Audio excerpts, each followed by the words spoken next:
selamat malam Bapak Ibu yang terkasih di dalam Kristus.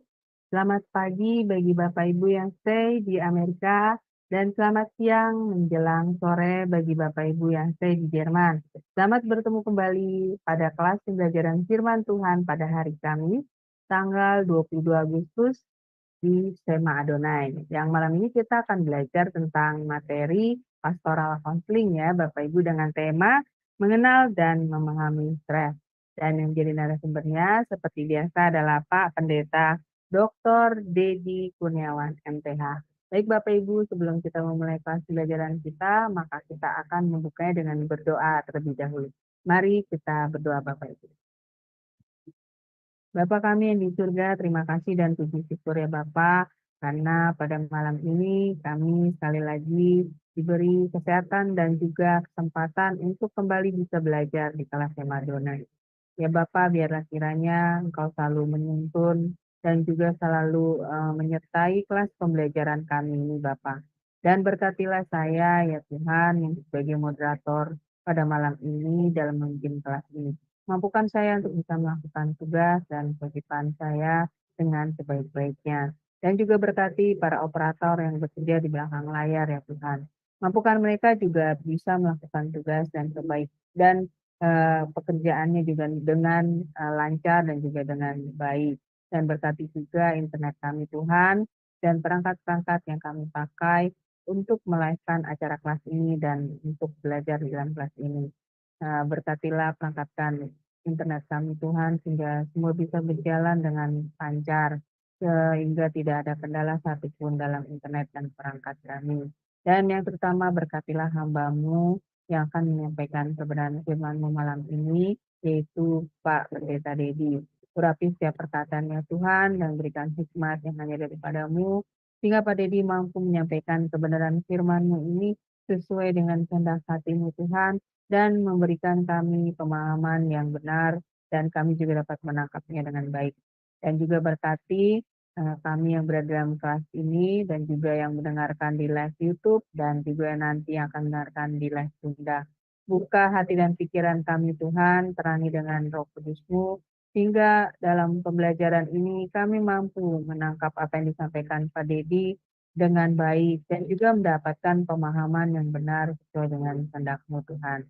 Dan materaikan firman ini Tuhan di dalam hati dan pikiran kami, dan jadikanlah rema di dalam diri kami Tuhan, sehingga kami selalu mampu mengingatnya dan kami dapat memberitakannya, mengajarkannya kepada sama kami, dan yang terutama kami sendiri mampu melakukannya di dalam kehidupan kami. Terima kasih Tuhan, kami serahkan kelas pembelajaran ini dari awal hingga akhir hanya di dalam pimpinan dan dalam tangan-Mu. Dan kami katakan segala kuasa kegelapan yang akan menghalangi kelas pembelajaran kami saat ini dalam nama Yesus. Doa ini kami panjatkan dalam satu nama, yaitu Tuhan Yesus Kristus, Juru Selamat kami yang hidup. Haleluya. Amin. Baik, Bapak Ibu, sekarang kita akan melihat terlebih dahulu ya profil dari narasumber kita sebelum kita masuk pada sesi pembelajaran.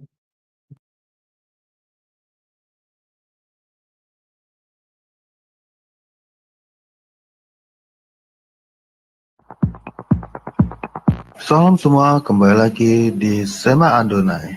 Dan kali ini kita akan memperkenalkan pembicara kita, yakni Pendeta Dedi Kurniawan. Dan berikut adalah profil singkat dari beliau. Beliau sudah menikah dengan istri bernama Junita S. Sos dan memiliki 2 orang anak, yaitu Christopher Hosea Eugene, 25 tahun, dan Aiko Rodita Eugenia, 18 tahun. Pendidikan S1 Fakultas Ekonomi Manajemen UPIDA pada tahun 1996, S2 Magister of Art STT Battle Way pada tahun 2013, S2 Magister Teologi STT Battle Way pada tahun 2015, S2 Magister Pendidikan pada tahun 2017 di Institut Kristen Borneo Balikpapan, S3 Teologia pada tahun 2018, Institut Kristen Borneo Balikpapan, Bethel Biblical Counseling Academy pada tahun 2022. Pelayan Ketua Cahaya Kasih Ministry Wakil Gembala GBI Persatuan BSD pada tahun 2020. Mentor Gembala-Gembala Cabang pada tahun 2021 hingga sekarang. Gembala Jemaat GBI Ekousia Agape Karawaci Benton Johnson UPH Karawaci. Pekerjaan Beliau bekerja sebagai dosen tetap di Institut Kristen Borneo, Balikpapan. Beliau juga menjadi dosen tamu di STT Tabha Batam dan juga dosen tamu di STT Lex Bekasi, serta menjadi pengajar di Cahaya Kasih Ministry.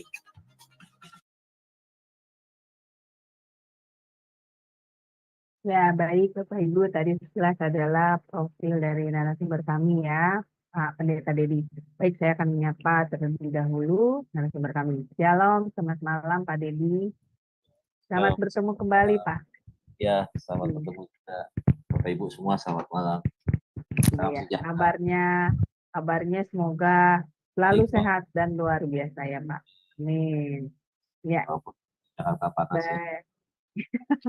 Baik Pak Dedi, saya akan segera menyerahkan waktu dan tempat kepada Bapak untuk memaparkan pengajaran. Silakan Pak. Baik, terima kasih. Shalom Bapak Ibu. Malam hari ini kita masih belajar dalam serial pastoral counseling. Malam hari ini kita akan belajar apa yang masuk dengan stres. Kita akan mengenal seperti apa itu stres ya Bapak Ibu Saudara ya. Mungkin kita pernahlah mengalami yang apa yang disebut dengan stres ringan tuh Bapak Ibu Saudara. Oke, baik Bapak Ibu Saudara, malam hari ini pembahasan kita adalah mengenal dan memahami tentang stres Bapak Ibu Saudara. Stres ini banyak sekali faktor penyebabnya Bapak Ibu Saudara. Dan juga banyak cara orang untuk bagaimana bisa keluar daripada stres itu sendiri Bapak Ibu Saudara. Nah, kita akan belajar mengenai hal itu ya secara sederhana dan singkat Bapak Ibu Saudara untuk kita memahami dari pembelajaran yang merupakan masih masuk dalam pengajaran dasar Bapak Ibu Saudara ya. Baik, kalau kita kembali kepada firman Tuhan Bapak Ibu Saudara, di dalam Matius pasal 11 ayat 28 sampai dengan 30, nah ini ayat yang sangat terkenal sekali nih. Ya. Dikatakan, nah Tuhan Yesus sendiri yang bicara ini. Dikatakan demikian, marilah kepadaku semua yang letih lesu dan beban berat ya, letih lesu dan beban berat saudaraku ya, kehilangan semangat ya, banyak persoalan hubungan yang berat ya, itu kan kehidupan manusia tuh ya, dalam proses kehidupan. Aku katanya di sini kata Tuhan Yesus ya akan memberi kelegaan kepadamu. Ya, jadi dia sumber di Bapak Ibu ya, solusi untuk membawa orang lepas dari tekanan persoalan. Pikulah kuk yang kupasang kata Tuhan, dan belajarlah padaku, karena aku lemah lembut dan rendah hati, dan jiwamu akan mendapat ketenangan. Sebab kuk yang kupasang itu enak dan bebanku pun ringan. Jadi lihat Bapak Ibu Saudara, ayat ini menegaskan bahwa Tuhan Yesus itu adalah solusi, jawaban atas setiap persoalan kehidupan yang dialami oleh banyak orang, khususnya manusia. Ya, saya selalu ingatkan bahwa kehidupan manusia tidak akan pernah lepas dari apa yang disebut dengan masalah. Jadi masalah itu berat apapun, ya tentunya pasti ada solusi dan jalan keluar. Jadi jangan pernah takut untuk menghadapi masalah.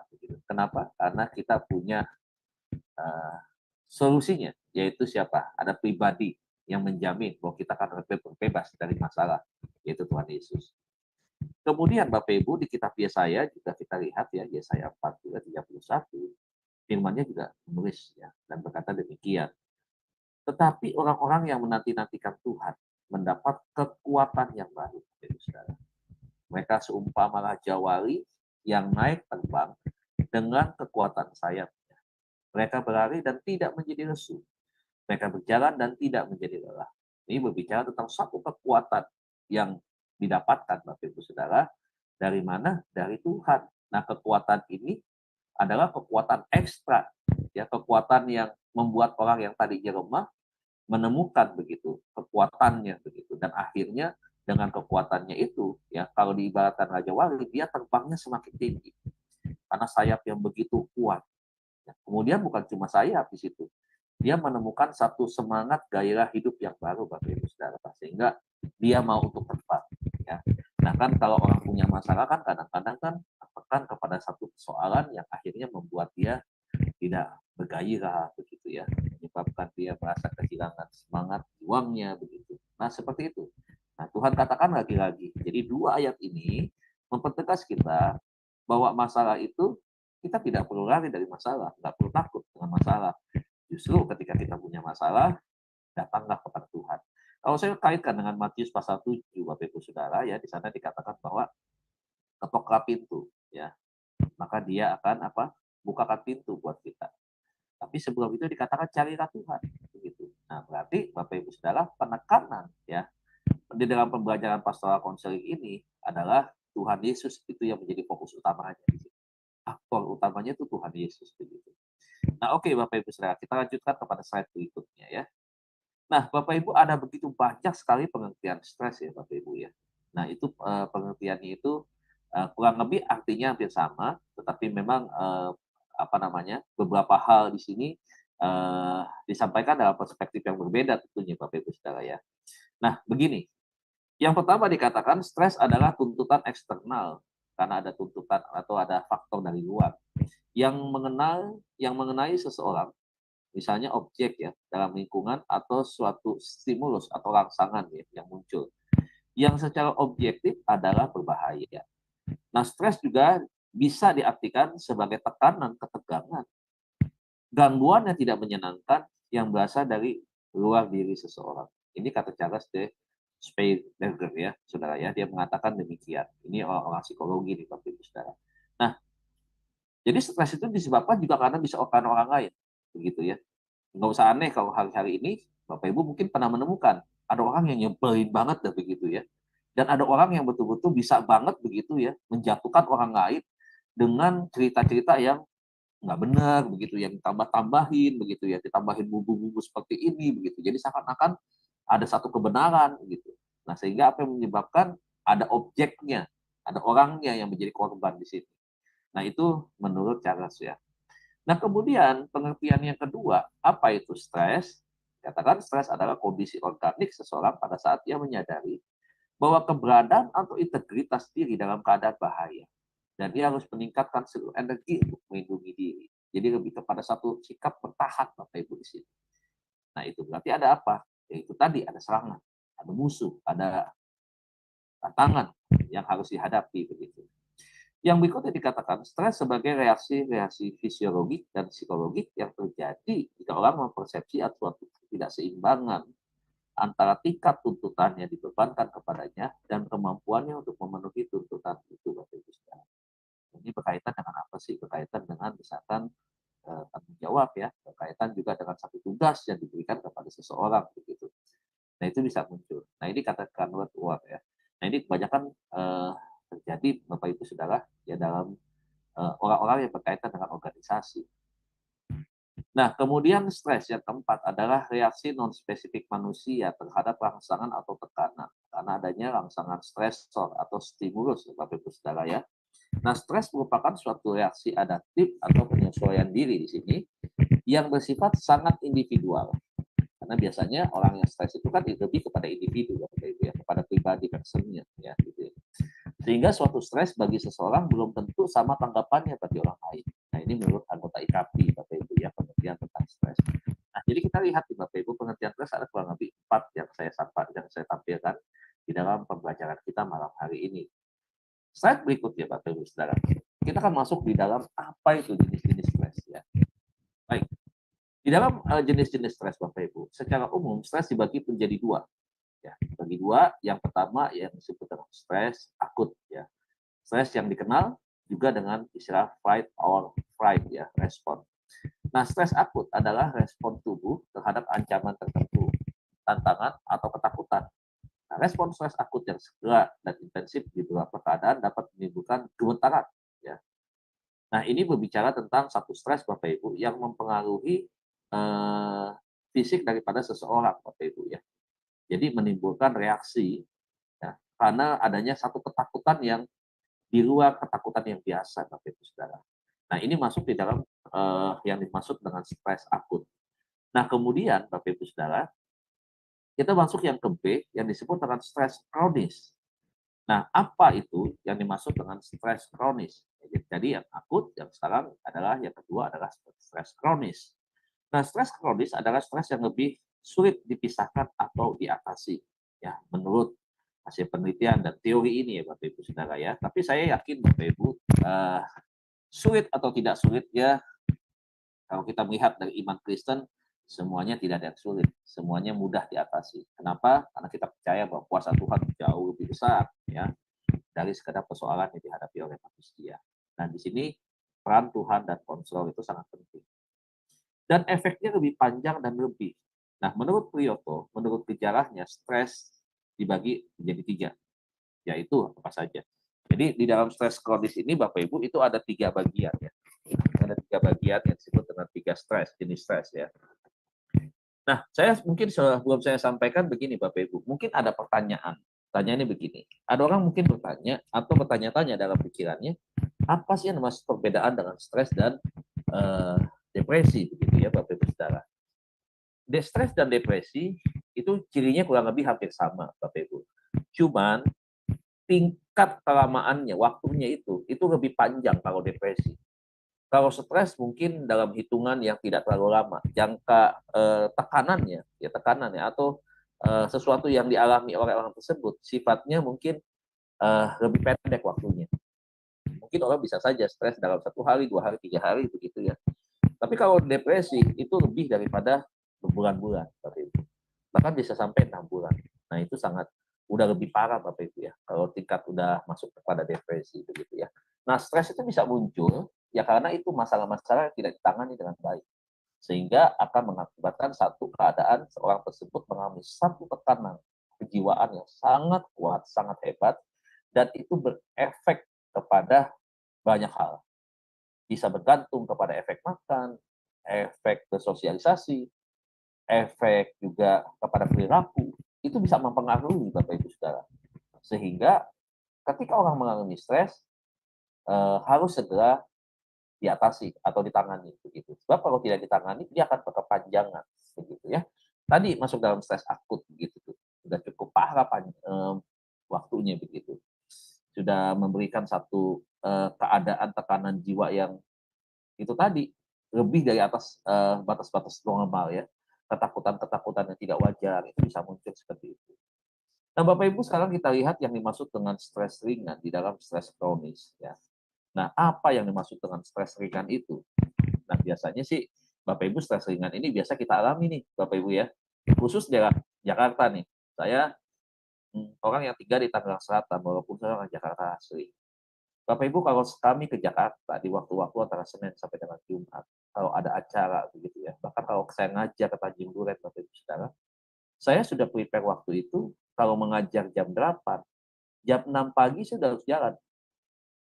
Atau kalau enggak setengah 6 lebih aman. Kenapa Bapak Ibu Saudara? Karena kalau saya melewati daerah-daerah menuju Tanjung Duren nih Bapak Ibu Saudara, itu yang daerah yang saya lewati itu pasti daerahnya daerah yang padat, macet ya. Apalagi pakai mobil nih Bapak Ibu Saudara. Waduh, kalau pakai mobil kita bisa itu tadi, kita bisa akhirnya bisa gelisah, muncul tanda-tanda stres, sampai kita emosi sendiri di dalam mobil begitu. Nah, jadi kadang-kadang saya harus memilih. Yang paling enak mau tidak mau adalah ya saya harus naik motor gitu. Naik motor saja Bapak Ibu itu harus prepare waktu ya lebih aman 3 jam begitu. Karena bagaimanapun juga ketika kita mengajar, satu kita juga nggak boleh terlambat. Harus kasih contoh ke mahasiswa yang baik. Jadi kalau kita mau ke Jakarta saja jam 8 ngajar, jam 5 saya sudah harus bangun. Sudah harus persiapan, sudah harus mandi, ini itu dan seterusnya. Setengah 6 saya harus jalan. Saudara bisa bayangkan nih, kalau dalam hitungan kilometer tidak terlalu jauh sebenarnya. Tetapi karena kemacetan, Bapak Ibu, saya harus prepare waktu 3 jam. Dan saya harus habiskan perjalanan itu, prepare-nya adalah 2,5 jam untuk sampai ke kampus.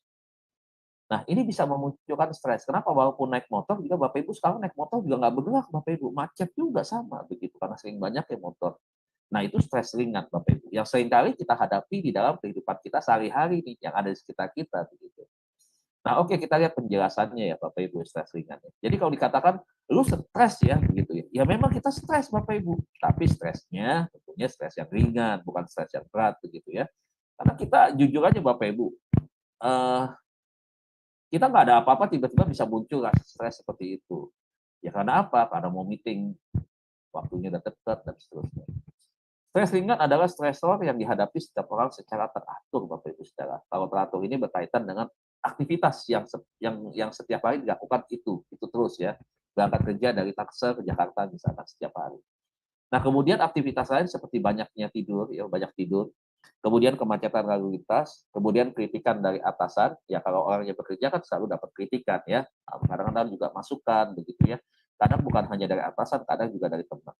Nah, situasi stres sering berlangsung beberapa menit atau jam saja, ya. Ciri-ciri stres ringan yaitu semangat meningkat, penglihatan tajam, energi meningkat, namun cadangan energinya menurun, ya. Kemampuan menyelesaikan pelajaran itu meningkat, sering merasa letih tanpa sebab. Kadang-kadang terdapat gangguan sistem pencernaan, ya. Kadang-kadang ya seperti itu, gangguan pencernaan, Bapak Ibu kita tahu ya, ada gejala sedikit gangguan makan, nah, itu mengalami sakit ma dan seterusnya. Kemudian ada masalah di dalam otak ya, perasaan tidak santai. Kemudian otak di sini Bapak Ibu tekanan ya Bapak Ibu Saudara ya. Tekanan. Nah, yang berkaitan dengan tekanan pada otak itu bisa menyebabkan tingkat itu darah mungkin nggak stabil ya. Jadi agak sedikit lebih tinggi begitu ya terjadi. Tapi walaupun dia tidak punya hipertensi. Nah, stres ringan berguna karena dapat memacu seseorang untuk berpikir dan berusaha lebih tangguh menghadapi tantangan hidup. Jadi karena ini rutinitas Bapak Ibu yang seringkali dihadapi, jadi itu melatih stres ringan ini. Makanya itu kita udah punya siasat. Siasatnya seperti apa untuk tidak stres ya tadi, prepare waktu lebih panjang ya untuk kita sampai supaya tidak terlambat dan seterusnya begitu. Nah, itu yang dimaksud dengan stres ringan. Yang kedua, Bapak Ibu, ada yang dimaksud dengan stres sedang. Nah, stres sedang ini berlangsung lebih lama daripada stres ringan. Jadi kadarnya ini lebih di atas daripada stres yang tadi kita bahas di awal, itu stres ringan. Ya. Dalam stres kronis ini. Nah, penyebab stres sedang yaitu situasi yang tidak terselesaikan dengan rekan misalkan ya, dengan anak yang sakit misalkan, atau ketidakhadiran yang lama dari anggota keluarga, itu bisa stres. Ya, seorang ibu, seorang bapak, seorang ayah misalkan tinggalnya terpisah, ya, anak sudah menikah semua, tempat tinggalnya tidak dekat, jauh, dan jarang ditengok misalkan seperti itu. Nah, itu bisa memunculkan stres buat orang tua yang pada masa tuanya anak-anaknya hidup terpisah begitu dan jaraknya yang jauh. Apalagi sampai ke luar pulau, Bapak Ibu Saudara ya. Karena waktu ya, kemudian juga karena tiket ongkos ya untuk sampai ketemu dengan orang tua juga tidak sedikit yang harus diberatkan begitu ya. Sehingga ini menyebabkan jarang sekali ketemu. Walaupun ada WA kan tetap aja beda kan. Tetap kehadiran secara fisik langsung di depan orang tua begitu berbeda dengan ketika bisa dilihat hanya lewat handphone begitu. Nah, ciri-ciri stres sedang yaitu sakit perut. Nah, ini ciri-cirinya ya. Kemudian mules ya. Otot-otot terasa tegang, perasaan tegang, gangguan tidur, badan terasa ringan. Nah, contoh yang sedang nih Bapak Ibu Saudara. Bapak Ibu kadang-kadang ya ada orang yang ditugaskan, anggaplah kita berbicara tentang gereja. Ketika dia mendapatkan tugas di gereja misalkan, orang ini mungkin belum terbiasa mendapatkan pelayanan di bidang ini gitu ya. Tapi satu kali pemimpinnya ingin bahwa semua anggota yang dia pimpin itu punya kemampuan yang bukan di itu-itu saja bidangnya, tetapi pengen ada upgrade kemampuan dari anak buahnya untuk anak buahnya akhirnya punya kemampuan yang lebih lagi, peningkatan begitu ya, peningkatan skill ya, bisa juga di situ. Nah, tapi apa yang dialami misalkan, ketika misalkan contoh ya, ketika seorang bapak atau seorang ibu dipercayakan untuk membawakan sharing firman misalkan.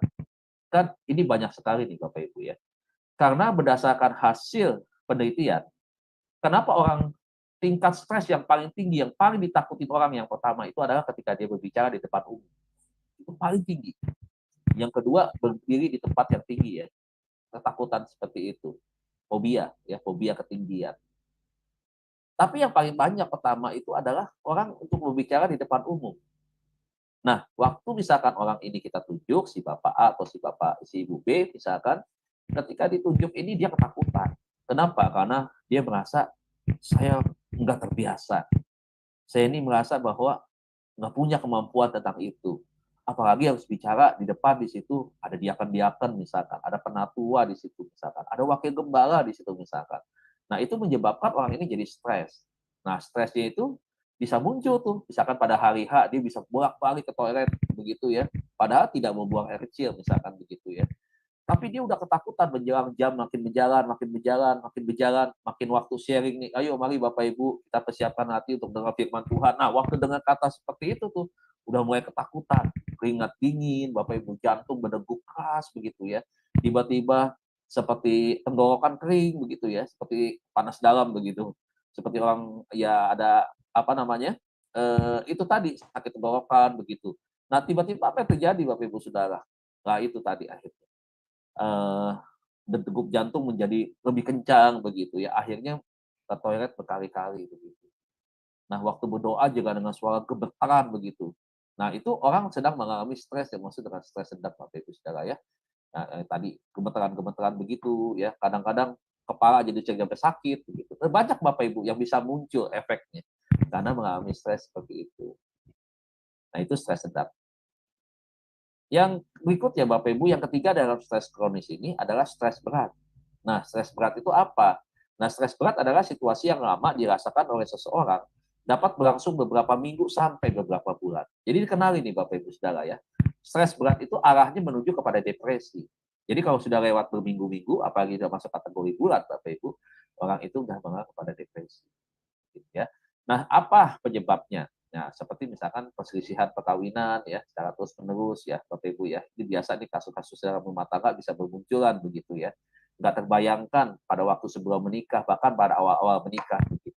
Masalahnya tuh muncul terus di sana begitu ya. Misalkan karena terlalu curiga ya, terlalu berperasaan begitu ya, sensi banget begitu. Kemudian juga masalah-masalah lain begitu. Masalah-masalah lain apa sih? Ya karena tuntutan-tuntutan dari salah satu pasangan begitu ya. Ketika merasa tidak terpenuhi, nah itu bisa terjadi seperti itu muncul begitu. Nah, kemudian karena ada target-target tertentu yang tidak tercapai, itu bisa muncul. Karena memang kompleks sekali ya di dalam perkawinan itu masalah-masalah yang muncul. Masalah-masalah yang muncul itu kan bisa dari pihak laki-laki, bisa juga dari pihak perempuan. Dan kadang-kadang dua-duanya ini juga bisa akhirnya berbenturan di dalam keinginan, kan begitu. Nah, akhirnya keinginannya tidak tercapai karena itu tadi, Pak, ada penolakan-penolakan, perbedaan pandangan, dan sebagainya. Ribut. Nah, yang akhirnya di sana adalah salah satu yang tertekan, begitu ya. Ada salah satu yang akhirnya apa namanya, terpojok di situ. Nah, itulah yang bisa memunculkan stres ya. Stresnya adalah stres berat begitu. Apalagi seringkali diungkit-ungkit. Juga misalkan masalah keluarganya, misalkan begitu ya, diungkit setelah pernikahan. Ya macam-macam lah Bapak Ibu ya problemanya. Kemudian apalagi kesulitan finansial yang berlangsung lama karena tidak ada perbaikan. Ya, misalkan suami karena di PHK. Kemarin di COVID itu banyak sekali Bapak Ibu, tingkat perceraian juga meningkat. Ya, orang bisa ranjang tuh banyak. Kenapa? Karena itu tadi mendapatkan apa? Karena harus kena PHK, kehilangan pekerjaan, ada yang mendapatkan pengurangan gaji begitu ya.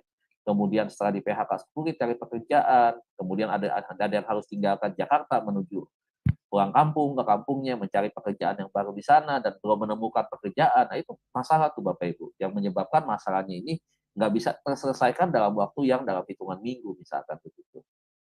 Nah, apalagi berpindah tempat tinggal ya bisa terjadi ke seperti itu ya.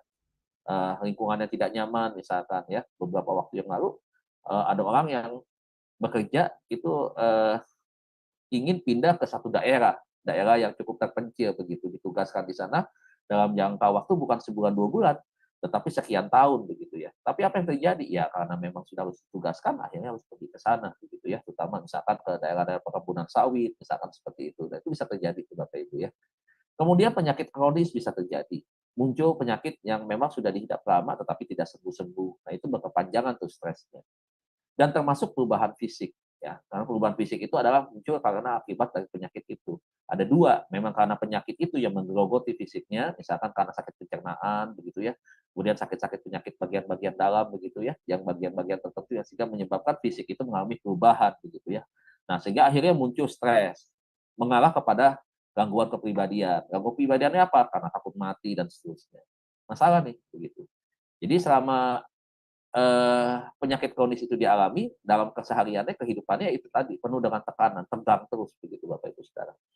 Nah, ciri-ciri stres berat yaitu sulit beraktivitas ya, sangat sulit beraktivitas. Gangguan hubungan sosial ya, hubungan bermasyarakat, bertetangga ini akan terganggu. Dalam pertemanan juga begitu. Nah, sulit untuk tidur. Nah, dia merasa bahwa sulit sekali untuk bisa tidur dalam keadaan tenang, nyenyak, dan seterusnya. Bisa saja Bapak Ibu Saudara, dia bisa muncul dalam itu tadi ya, apa namanya, tiba-tiba ingat begitu ya, terbangun mendadak begitu, kemudian sulit untuk tidur lagi. Ya, kemudian negativistik ya, tidak mudah untuk menerima saran dari orang lain, Bapak Ibu Saudara ya. Penuh dengan kecurigaan, pandangan-pandangan yang negatif, itu muncul seperti itu. Ya, penurunan konsentrasi, nggak bisa fokus ya, takut tidak jelas, ketakutan-ketakutan yang muncul ya, udah mengarah kepada paranoid ya, kepada hal-hal yang lain ya. Ini udah jelas menuju kepada gangguan kepribadian, gangguan kecemasan ya. Kemudian keletihan meningkat ya, mudah capek. Apalagi tidak mampu melakukan pekerjaan yang sederhana pun tidak mampu begitu ya. Gangguan sistem meningkat dan perasaan takut yang meningkat ya. Sistem kekebalan tubuh juga menjadi terganggu Bapak Ibu. Ini berpengaruh kepada kesehatan ya. Nah, makanya orang yang mengalami gangguan stres berat itu kadang-kadang dia perlu obat ya, perlu obat. Ada yang suka merasa nyaman di dalam pikirannya dia kalau dia udah mengkonsumsi obat sakit kepala tertentu begitu. Rasaannya enak begitu ya. Karena belum tentu juga obat itu bisa bekerja maksimal. Itu mungkin hanya perasaan atau sugesti dia saja. Nah, ciri-ciri orang yang mengalami stres Bapak Ibu Saudara ya, dimulai dari rasa kewalahan akibat banyaknya tekanan dari luar dan dari dalam diri seseorang yang telah berlangsung cukup lama Bapak Ibu Saudara. Seorang istri misalkan menikah, berumah tangga, nyampur sama mertuanya. Itu panjang Bapak Ibu. Kalau mertuanya modelnya model Ibu Subangun dulu yang di dalam serial Rosman ya, atau dalam film telenovela dulu apa Maria Mercedes yang modelnya kayak pembantu yang namanya Carlota Bapak Ibu Saudara. Nah, ini akan menyebabkan ya si menantu ini tertekan Bapak Ibu Saudara. Tertekan. Nah, itu makanya muncul konflik-konflik di dalam rumah tangga, hubungan antara suami dan istri begitu, karena campur tangan pihak ketiga, belum lagi iparnya, kan seperti itu.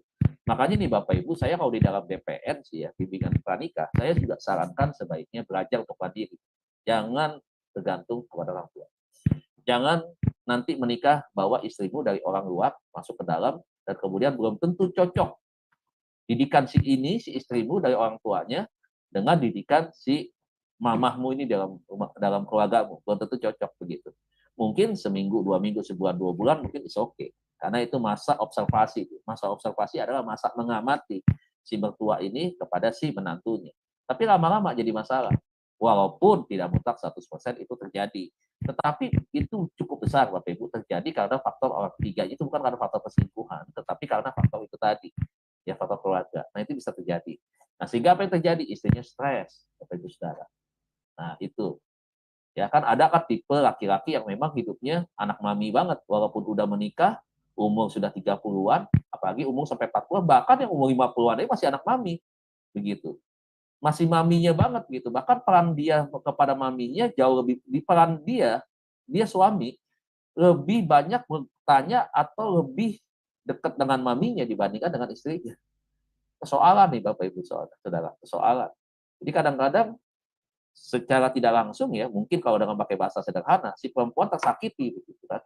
Tersakiti, merasa disepelekan begitu. Situasi keadaan hatinya menjadi galau, tidak nyaman. Apakah itu membuat dia nyaman?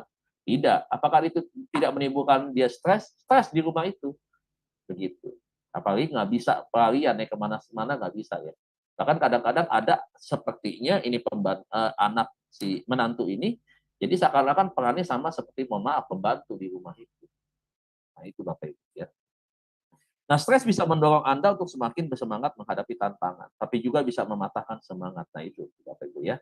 Jadi stres ada yang memang ketika orang ada 2 respon. Ini kan respon bicaranya ya. Ada yang ketika ada stres, dia berani untuk menghadapi tantangan itu, tetapi berapa banyak yang akhirnya nggak berani menghadapi tantangan itu. Nah, seringkali yang banyak yang seringkali ya Bapak Ibu yang ada di dalam bidang pelayanan pastoral counseling adalah ketika mereka kehilangan semangat ketika mereka mendapatkan masalah seperti itu. Begitu. Nah, sedikit sekali mereka yang berani menghadapi persoalan itu ketika masalah itu muncul begitu. Nah, Bapak Ibu sekarang ciri-cirinya apa nih, Bapak Ibu ya? Kita mungkin bisa melihat ya, apakah kita stres atau tidak. Sebenarnya ada pelajaran nanti untuk mengukur skala stres ya, skala berapa ya, 1 sampai 10 begitu ya. Kalau udah 10 itu udah berat sekali tuh Bapak Ibu saudara. Nah, kita kan lihat yang pertama adalah sulit tidur ya Bapak Ibu saudara ya. Jadi orang yang stres itu dia sangat susah sekali untuk tidur. Pak, ada nggak Pak orang yang sulit tidur ini akhirnya ketergantungan obat? Dia terikat, dia adiksi gitu dengan obat tidur misalkan. Oh, ada aja. Kenapa enggak begitu kan? Dia pengen istirahat tapi dia nggak bisa kan karena pikirannya ini nih nggak mau begitu, nggak bisa tenang pikirannya. Mau dibawa untuk enjoy begitu, untuk tenang, nggak bisa. Ya. Kemudian berikutnya adalah gangguan daya ingat, kemudian gangguan berkonsentrasi ini sangat sangat mengganggu mereka sekali ya. Orang yang stres ini ya itu gampang lupa. Contoh dia taruh kunci motor di mana begitu, tadi cariin di mana begitu.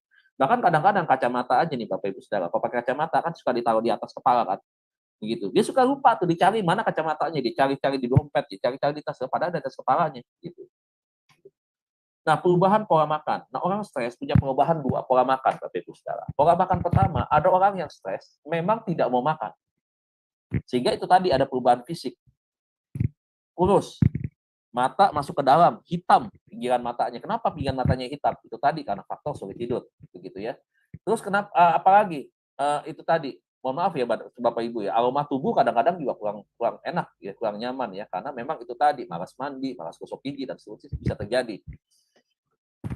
Pakaian juga begitu, ya cara berpakaian kurang rapi. Apalagi Bapak Ibu, pola makan yang perubahan satu lagi, justru pengen makan terus, begitu. Saya nggak tahu nih yang mana tipe Anda ya, ketika Anda atau Anda pernah mengalami atau pernah melihat, mendapatkan pengalaman dari orang lain, ketika dia stres tapi dia makan terus, begitu. Sehingga apa yang terjadi? Tadinya kurus jadi merah gendut, begitu. Dan gendutnya nggak bagus begitu ya, karena itu tadi karena ada paksaan makan. Tapi ujung-ujung akhirnya bisa mengalami gangguan pencernaan karena makan yang over dan kemudian juga apa namanya tidak sesuai dengan takarannya begitu ya. Nah, kemudian mudah marah dan tersinggung. Gampang banget tersinggung. Jadi orang yang stres, Bapak Ibu, seringkali kan kita dengar ya, lu stres ya begitu ya. Ada benarnya juga sih Bapak Ibu, begitu ya. Karena memang ya itu tadi, orang yang stres itu dikit-dikit nggak ada sebabnya, tahu-tahu tersinggung, tahu-tahu ngomong nyelekit begitu. Nah, itu bisa muncul tuh begitu. Nah, berikutnya, sering gugup atau gelisah ya. Ditanya atau apa begitu ya. Karena memang kurang fokus ya begitu ya. Jadi memang kadang-kadang ada sesuatu yang aneh begitu Bapak Ibu. Kelihatan banget gitu. Apalagi merasa kewalahan dengan pekerjaan di sekolah atau kantor ataupun dalam tambahan nih Bapak Ibu pada pasal di dalam pelayanan, di dalam gereja, dalam ibadah juga bisa terjadi ya. Nah, kalau misalkan di dalam pelayanan, nah itu tadi tuh seringkali akhirnya bisa melalaikan tugasnya, merasa nggak mampu. Padahal tugasnya mungkin ringan ya. Tugasnya apa? Misalkan ya itu tadi menghitung uang korektur, misalkan seperti itu ya, merapikan kursi begitu ya. Tapi ini bisa menjadi persoalan buat dia. Nah, merasa takut tidak bisa menyelesaikan tugas-tugas dengan baik. Memunculnya kekhawatiran-kekhawatiran. Rasanya nggak bisa, rasanya gagal, rasanya saya nggak mampu. Nah, itu. Ya.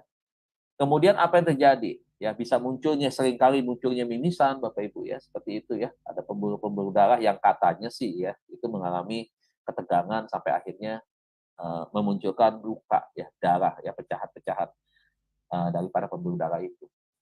Kemudian apa? Rambut rontok, Bapak Ibu Saudara. Saudara lihat ya, orang yang stres, Bapak Ibu ya, karena banyak pikirin, itu selalu rambutnya tipis. Panas sekali ya, Bapak Ibu ya. Di bagian kepalanya mungkin begitu. Sehingga ya itu tadi, ya karena pengaruh dengan fisik, ketegangan, ya, detak jantung tidak normal, peredaran darah juga seperti itu, ya, tidak normal. Jadi sebabkan efeknya kepada itu tadi. Yang kemudian mudah lupa, ya, mudah lupa banget gitu.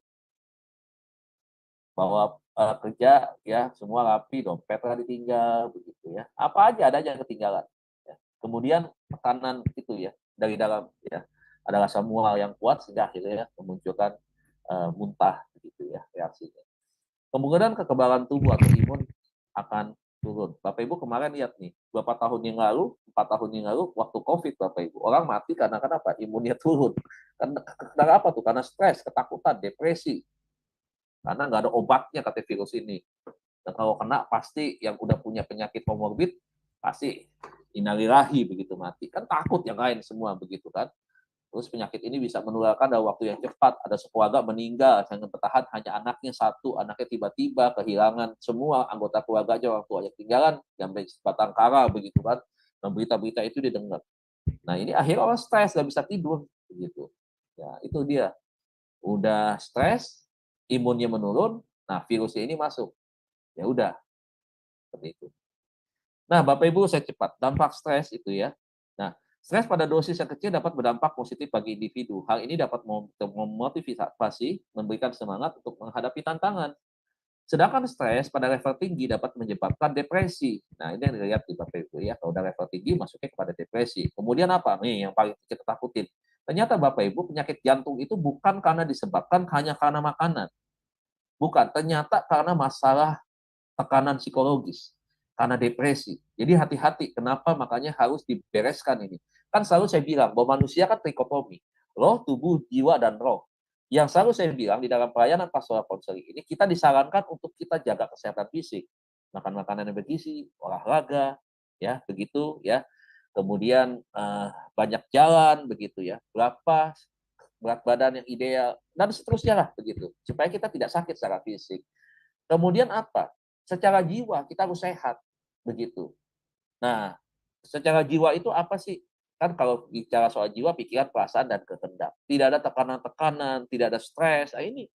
Nah, secara roh yaitu tadi, supaya manusia itu akhirnya punya hubungan yang baik dengan Tuhan, tidak hidup di dalam kekhawatiran, ketakutan, kecemasan, dosa, dan seterusnya. Caranya sangat berpengaruh.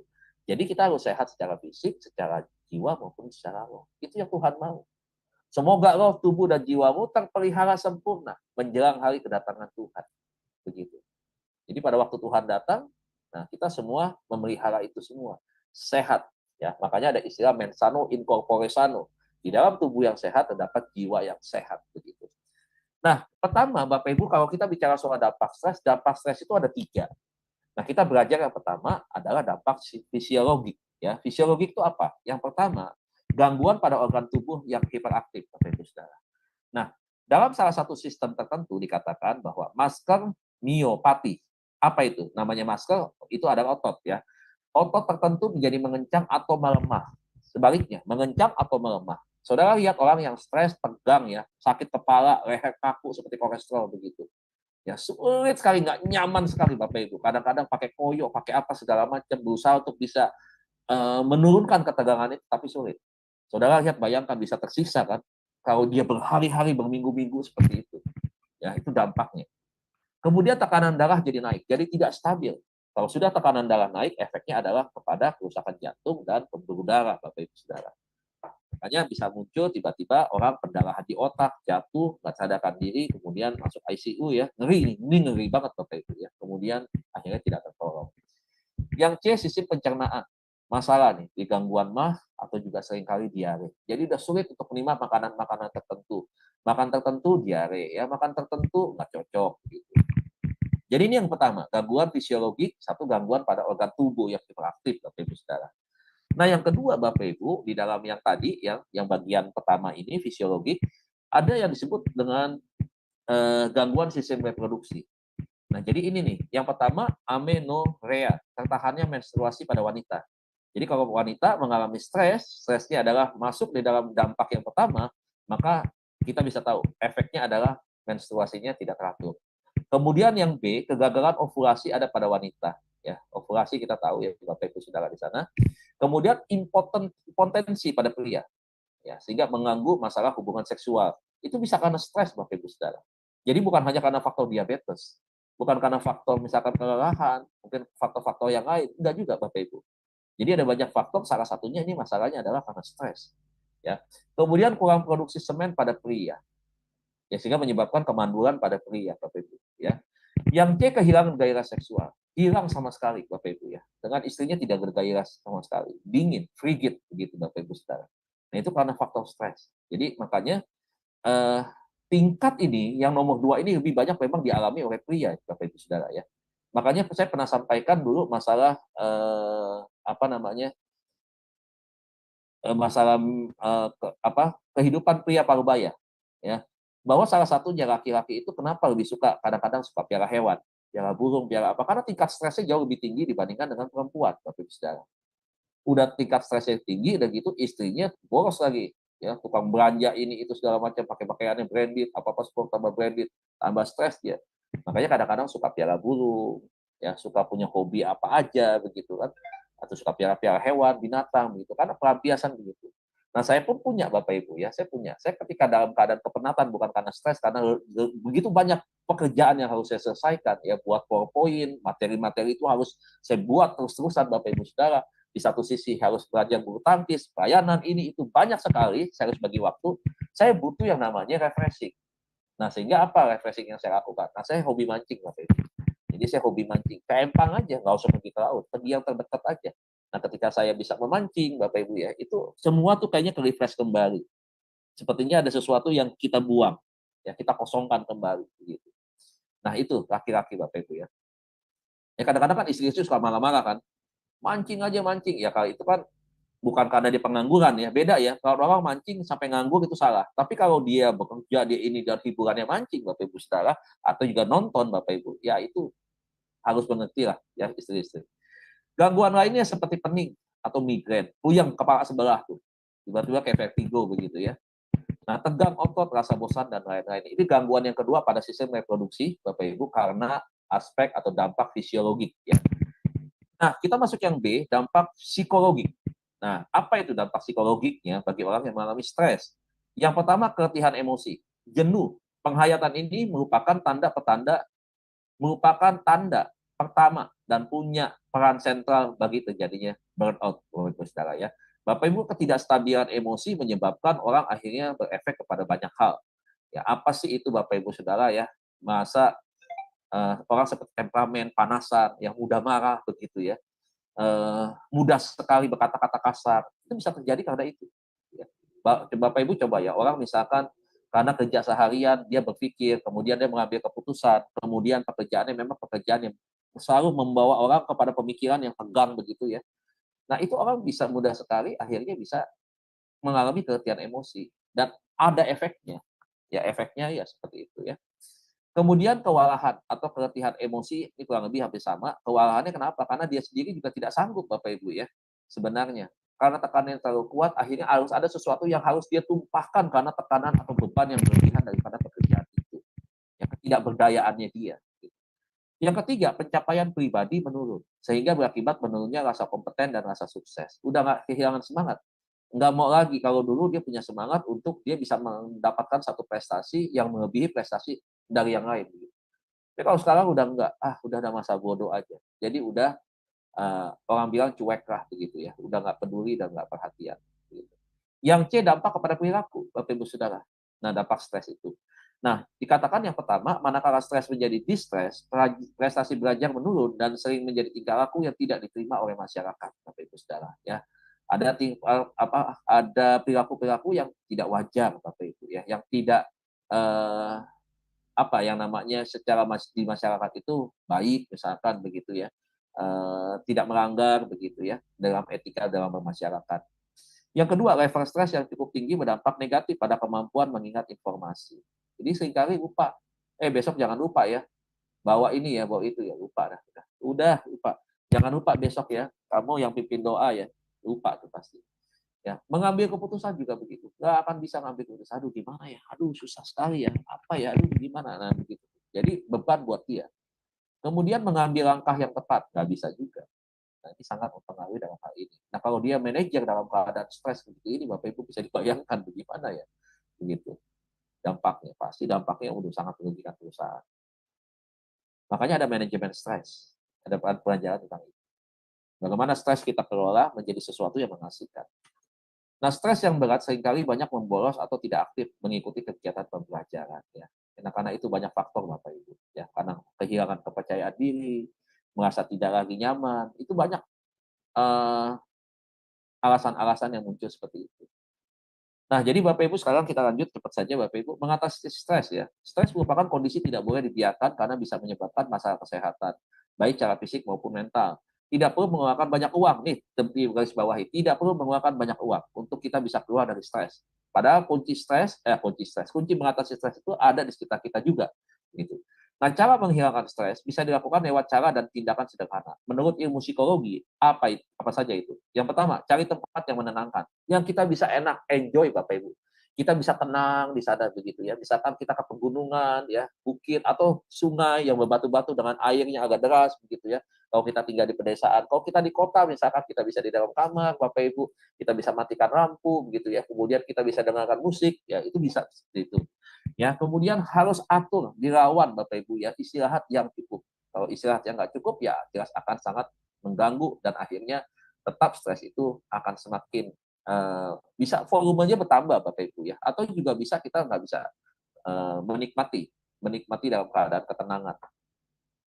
Nah, kalau kita punya hobi, lakukan hobi kita apa? Yang keempat, menonton film-film komedi Bapak Ibu. Yang kelima, mengobrol dengan teman. Harus ada teman yang kita bisa ajak bicara. Untuk kita bisa meluangkan waktu dan kita tidak ingat dan fokus kepada persoalan itu. Ya, dengarkan musik ini tadi sudah ya. Yang tujuh, bermain dan mengambil waktu khusus dengan hewan peliharaan. Kalau memang ada hewan peliharaan, ambil karena itu akan mengurangi tingkat beban stres seseorang, begitu ya. Nah, kalau misalkan bukan nggak boleh piara hewan. Kalau misalkan salah satu pasangan nggak suka ada hewan di rumahnya dan memang tidak ada hewan, apa yang harus dilakukan? Ya nonton aja. National Geographic kayak apa kayak begitu lewat YouTube gitu ya. Pokoknya Bapak Ibu nggak boleh diam. Ketika orang mengalami stres, jangan lebih banyak diam mulu meratapi stres yang sedang dialami. Jangan. Justru harus dilawan dengan aktivitas yang akhirnya bisa mengurangi dan kita bisa melupakan sejenak beban itu. Itu yang harus dilawan. Ya. Kemudian kita bisa bernyanyi, ya. Kita bisa berendam dalam air hangat misalkan. Nah, ini menurut arahan psikolog ya Bapak Ibu ya, dari psikologi.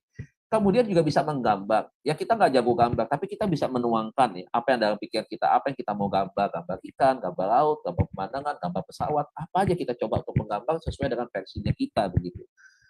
Kemudian 11 kita juga bisa melakukan pijat refleksi. Makanya kan di situ juga disebut dengan relaksasi Bapak Ibu ya. Di sana kita bisa sambil dipijat begitu ya, mengurangi ketegangan pada otot-otot tertentu ya, bagian-bagian kepala, bagian kaki, begitu peredaran darah menjadi lancar. Di sana kan ada musik-musik yang bisa di setel biasanya kalau di tempat-tempat relaksasi begitu ya. Ada musik-musik Sunda begitu ya, ada musik-musik instrumen-instrumen lain yang mengenakan gitu. Ada aromaterapinya. Nah itu Bapak Ibu. Berkebun.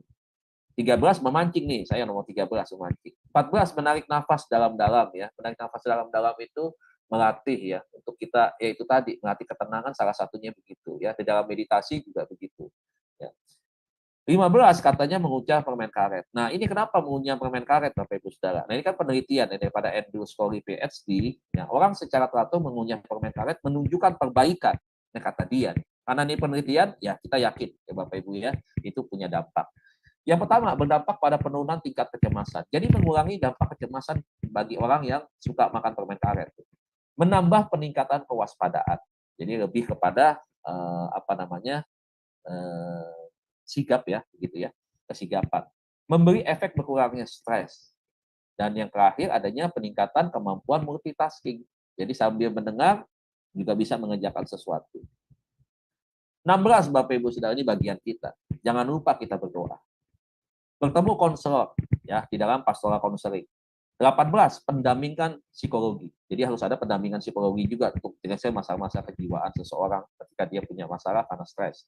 Mencari dukungan daripada keluarga. Support keluarga ini sangat penting Bapak Ibu Saudara. Makanya ceritalah dan banyaklah bercerita. Suami stres kerjaan, ya banyak ceritalah kepada istri gitu ya. Nah, istri nanti akan memberikan semangat, memberikan masukan-masukan begitu. Bukan berarti supaya istri juga ikut stres begitu kan.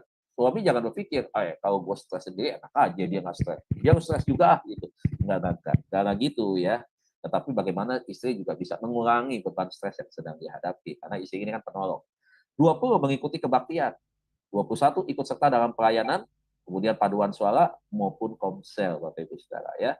Pak, bisa nggak Pak orang yang stres ikut paduan suara? Iya bisa lah, nggak mungkin nggak bisa. Bisa kan? Gitu. Bisa hadir, ikut. Gitu. 22 adalah belajar Alkitab. Ini mesti gabung nih di Sema Adonai. Saya Firman, belajar SS, OBC ya. Mesti belajar ke sana. Gitu. Jadi semakin banyak aktivitas untuk belajar, ya otomatis mengurangi beban. Begitu. Terima kasih Tuhan Yesus memberkati Bapak Ibu. Saya kira itu aja untuk pembahasan kita. malam hari ini, pembelajaran kita di dalam seri Pastoral Konseling. Tuhan Yesus memberkati kita semua. Terima kasih. Saya kembalikan kepada moderator. Ya, baik. Terima kasih Pak Dedi, luar biasa ya Pak. Pemaparan tentang bagaimana mengenal dan memahami stres. Baik, sebelum kita masuk pada sesi tanya jawab dan diskusi, maka saya akan terlebih dahulu membacakan acara-acara Sema Adonai ke depannya ya Bapak Ibu. Ya, sebentar.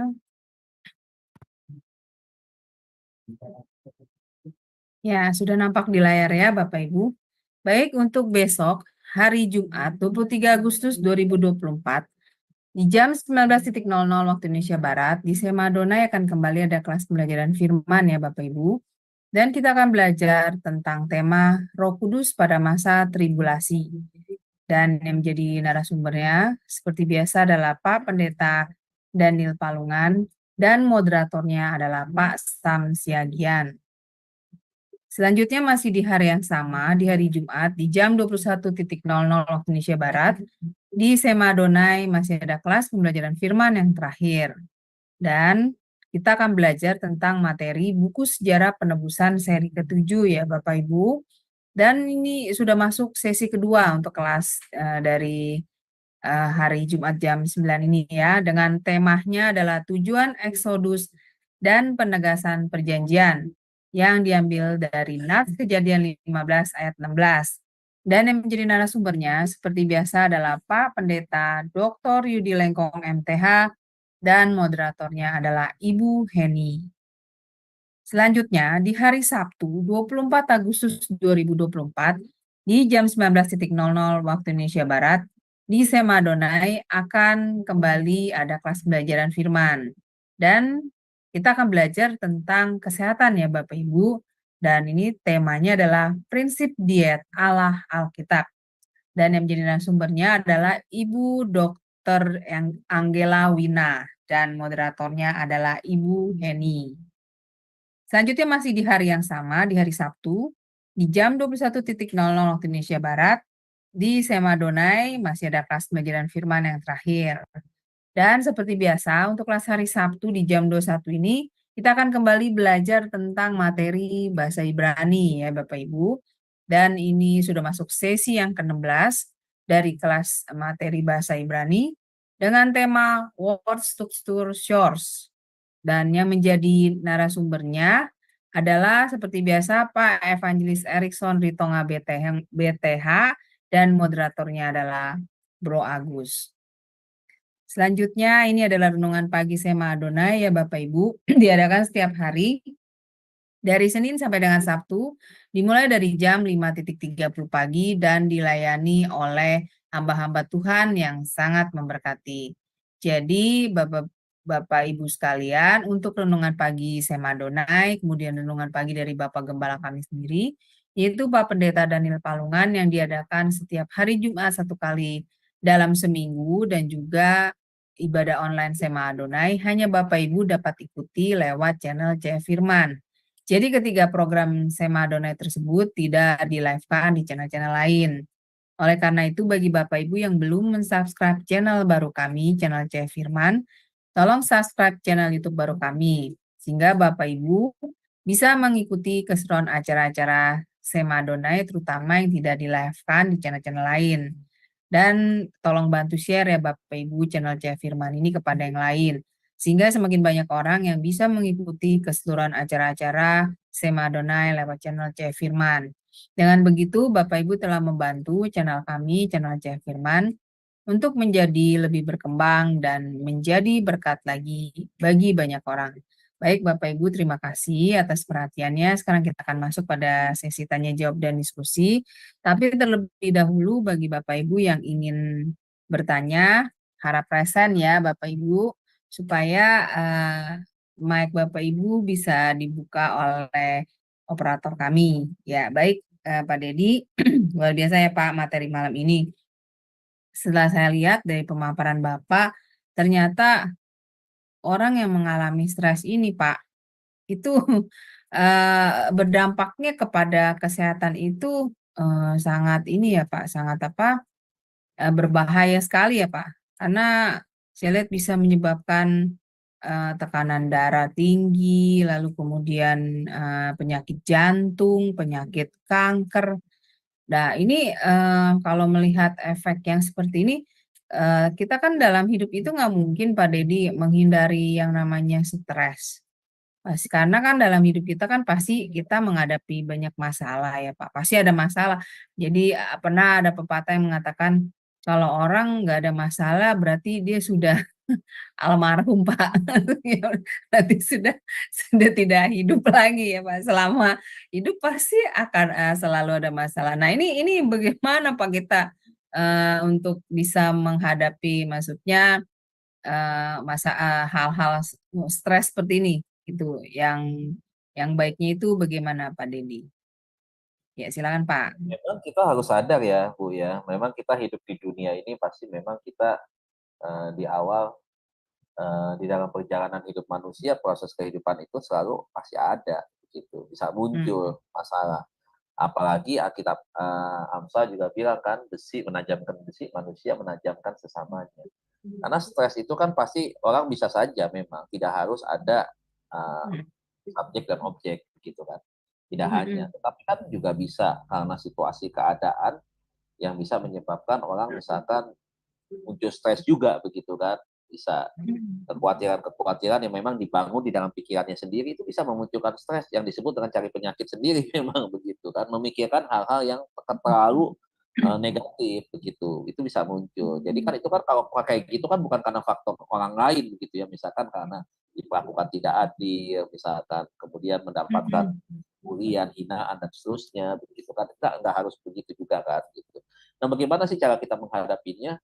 Ya, kita harus menerima memang selama kita hidup di dunia ini memang kita akan berhadapi dengan situasi keadaan yang akan seperti itu. Nggak usah kita melihat bahwa